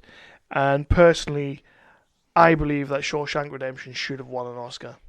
Have you seen Shawshank? Of course I've seen Schindler's List. Schindler's List. There was no fucking way. Aye. Both prison movies. It's true. Could you only have one that year? Just as many wanks to both movies. 100%. 100%. I'm with you on the wanks. So, so obviously Schindler's List won in 1994, which, to be fair, I honestly haven't seen all of Schindler's List because I just can't be bothered with it. It's not the masterpiece they all say it is. I've seen the movie twice in my life. It's one of those movies that, I mean, I think it's one of those movies that is important to see. Yeah. Like subject matter wise, I think it's important to keep the history lesson of that alive. I'll give you that. Is it one that I would watch over and over again? Fuck no. For killing yourself. But yeah, personally, if I had to choose between two prison movies, it's going to be Shawshank every time. I would say, from the performances in Shawshank. Yeah, I would agree that, but it was never ever going to happen. I'll give you that. When I look at it, because we all know that the Academy is extremely all about diversity and whatnot, and all about that kind of thing. So I understand why they gave it to Schindler's List, but it shouldn't have been Schindler's. It should have been Shawshank. And if not Shawshank, why the fuck not Pulp Fiction? Because that was amazing. That was never going to win Best Picture. It's Quentin Tarantino. Exactly. But yeah, for me, 1984, it should have went to Shawshank Redemption, and that is my first pick. Okay, all right. Right, well, okay, my next one then, my number 4. I am going to stick with the Nazis. Oh. I'm going to go with Downfall. Ah. Surely that was nominated. I genuinely didn't check. I just went, that was a really good movie. I don't it didn't win Best Picture. So. Probably best foreign film. Or it's the Oscars, so it would have been like in the best like movie with subtitles. Hold on, let me see. I don't think it was. It was actually nominated. Fuck. Oh no! Bygones for best foreign language film. So no, it wasn't nominated for Best Picture, so Cool. I win that one. But it absolutely should have been. It should have been. I'm with 100%. you there. I'm with you there. Bruno Gans. I was going to say Mars. Fuck me. He'd catch a grenade for you and blow off his testicle. What? Apparently, allegedly. Yep, Bruno Gans. That's a Bruno Mars song. Catch a grenade for you. Is it? Yeah. I'll take your word for that, buddy. I'll take your word for that. I don't do music. Downfall, Bruno Gantz is superb. Yeah. Absolutely superb. The movie is fucking excellent. Just it should have been. It should have been in the. You've got this whatever the fuck the name of the movie was that's been nominated for Best Picture this year. Yeah. So, Downfall should have been in the Best Picture category. Yeah. No, I'm 100% with you there. So we are jumping forward from 1994 to 1998, and I can't fucking believe this happened. How the fuck, in the same year that Saving Private Ryan comes out, which is a masterpiece of cinemaking, it's a fantastic film, how does Shakespeare in Love win the Oscar? Oh, that won all of them, didn't it? How does that win Best Oscar for that year? That was garbage. It is. It was a piece of shit. It's horrendous. Like, I just don't understand how Private Ryan loses to Shakespeare. I don't understand how Spielberg, for fuck's sake. How does any movie lose to that? Spielberg and it's Tom the fuck Hanks. Yeah. Was it? Do you think that's what it was? Just like, you know what? We always give it to them. Let's give it to Ben Affleck and Judi Dench. Fuck if I know. Yeah. That wasn't Ben Affleck. It was. Affleck's in it. Ben Affleck's not in that, is He he? is. Joseph Fiennes is the main guy, and then Ben Affleck's honestly, like I've seen it once, and it was. Ben just Affleck's like his awful. acting mate, and he gets to kiss Gwyneth Paltrow at some point. It's like stupid. Ooh. Yeah. No one wants to be doing that. Yeah. See, she's fucking brought out a candle with her fanny on it. Yeah. Yeah, I'd buy it. That might be my favourite sentence ever. So yeah, 1998 should have been the year for Private Ryan, but it wasn't. It was Shakespeare in Love. Next up. My number three, Glengarry Glen Ross. Yeah, I'm with you there. Mm-hmm. Yeah, I'll give you that one. We've gushed over that movie enough. I don't think I need to say any more. And we always will. Yes, exactly. Yeah. Yep. So is that it? That's it. My number three, again, how the fuck this ever happened. 2002, I'm jumping forward to 2002. Chicago won Best Picture the same year that Gangs of New York was nominated. I don't understand what the fuck was going on there. Gangs of New York, again, Martin Scorsese, fucking incredible. DiCaprio's incredible in that movie. Fucking Bill the Butcher's one of the best characters on screen ever. How are you giving it to Chicago with a bunch of dance pants? Was that Renee, Catherine Zeta-Jones? Catherine Zeta, Richard Gere. Ugh. Shite. Ugh. Yeah. It's an awful movie. Yeah. So yeah, Gangs of New York should have won that. Good call. I agree with that completely. So I'm gonna check after my. Hold on a second. Hold on a wee second. Balls. It was actually fucking nominated. But no. I'm gonna fucking say it anyway. That's Fuck okay. it. It's Jaws. Okay, sweet. It actually was nominated for Best Picture, but fuck yourself. I should have won it. God damn it. It probably should have. What was it up against? Was it up against Star Wars? That didn't. No, it was 77, wasn't it? Star Wars got nominated for a Best Picture. The first one. Did it? Yeah. Whatever. Yeah, Jaws. Yeah. You're always going to have It's my that favourite on yours. movie of all time. If you have a chance to put that on a list, know, you're putting it on. Yeah. Yeah, pretty much. And same with the next one, my number one pick. And that definitely wasn't, because I've also checked. But yeah, Jaws should have won Best Picture because fuck off. My number two is another movie starring Daniel Day-Lewis. No Country for Old Men it won this year, which was a great film. It's a great film, but it's not exactly one of my favourites. Is that Tommy Lee Jones? Yes, and that year it was up against There Will Be Blood, and I don't know. That should have won. There Will Be Blood for me has Oscar written all over it. Like, it is a He fantastic got best movie. actor for that. I'm sure he did. Well, he always wins when he's up got for it. best actor for everything. Yeah. So he's amazing in it. Supporting cast is amazing in it. Paul Dano's amazing in it. The movie itself is fucking incredible. It looks incredible. It feels incredible, and it just is incredible. And yeah, so he should have been, instead of fucking No Country for Old Men, which is a good movie. It's just not There Will Be Blood. Yeah. Yeah, definitely should have been There Will Be Blood. Yeah. It's a good call. Right, okay, my number one.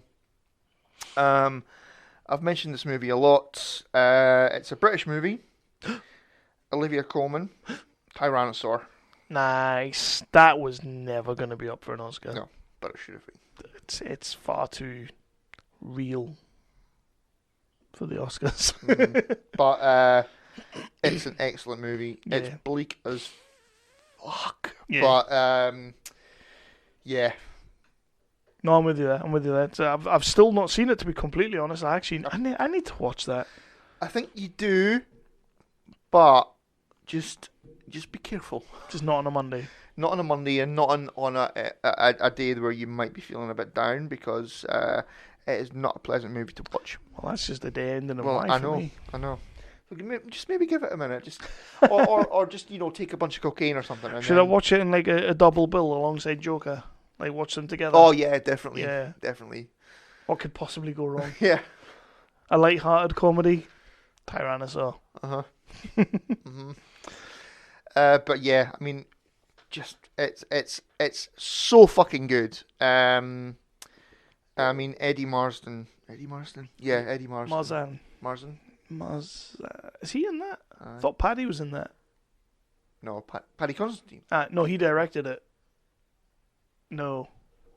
Paddy's got something to do with that film, hasn't he? I think he might be right. He might have directed it. Right. Paddy's awesome. Yep. Yeah. Hold on, let me check. I do love a bit of Paddy. I know you do. Fucking hell. He wrote and directed it. Sweet. Yeah. See, I know my shit. I know you do. One BAFTA. Everything wins BAFTAs. Mm-hmm. But it is excellent. Go. My number one, I have jumped forward to 2014, the year that Birdman won the Oscar. I'm not a big fan of Birdman. Absolutely anything other than Birdman. Absolutely anything. But in particular, this one, Birdman won the Oscar. Shouldn't have went to Birdman. Should have went to Whiplash. Oh, fuck yes. The best movie of 2014. I don't care what anybody says. I believe we did that on this show. It was both our number ones. Whiplash is fucking incredible. Obviously, J.K. Simmons won Best Supporting Actor for that movie. I don't think Miles Teller was in the which I don't understand. I think he was. I don't understand that. He's amazing in that film. However, how Birdman, and I'm gonna say it, I think it's because of the whole one-shot thing. It was like, look at that arty-farty pish over there with Michael Keaton in it. I think that's all it was. It did that not was on the deserve to win. poster. I think it was. Yeah, that's Whiplash. Yeah, how agreed. that movie That's doesn't a win. good call. How that movie doesn't win is beyond me. Did you have any honourable mentions? Yeah, but I've deleted them all. Hacksaw Ridge. That's all. I can't remember any of the ones. My only honourable mention, really. I mean, I've got loads sitting there, but the only one I really wanted to talk about, and it literally got dropped out of my top 5 just before we started, was last year's Bohemian Rhapsody losing to Green Book. Again, absolutely anything that year should have beat Green Book. The Viggo Mortensen and Mahershala Ali. Oh, right. Okay, I've not seen it. Two guys in a car driving. I had American History X. Ooh. Good shout. Good shout. But I don't know if that was in it. Probably not. Cracking movie. Imagine they it would wouldn't be. have put that in there, nah. I'm all about the Nazis on my list. Yeah, you do like a Nazi. Huh. I did not see that coming. See what I did there? That's it, get out. Right, everybody, so that is the first episode of 2020. We are back again, and we're going to keep it moving, as we always say every single episode. And yeah, we'll be back very soon with some more top 5, some more shenanigans, and other stuff. Yeah, what was that, like 6 hours there? We're just kicking on 3. Okay. We're all good. I'll edit that down to like 2 hours. Well, I and was 58 doing minutes. a lot of fucking searching on. You were pissing about. Yeah. I'll be able to cut about 2 minutes out of that. Yeah. Be fine. But yeah, again, do everything you can do to support the podcast and promote us and push it around. Reviews and everything are appreciated, and we just love all you guys. So keep listening. Yeah.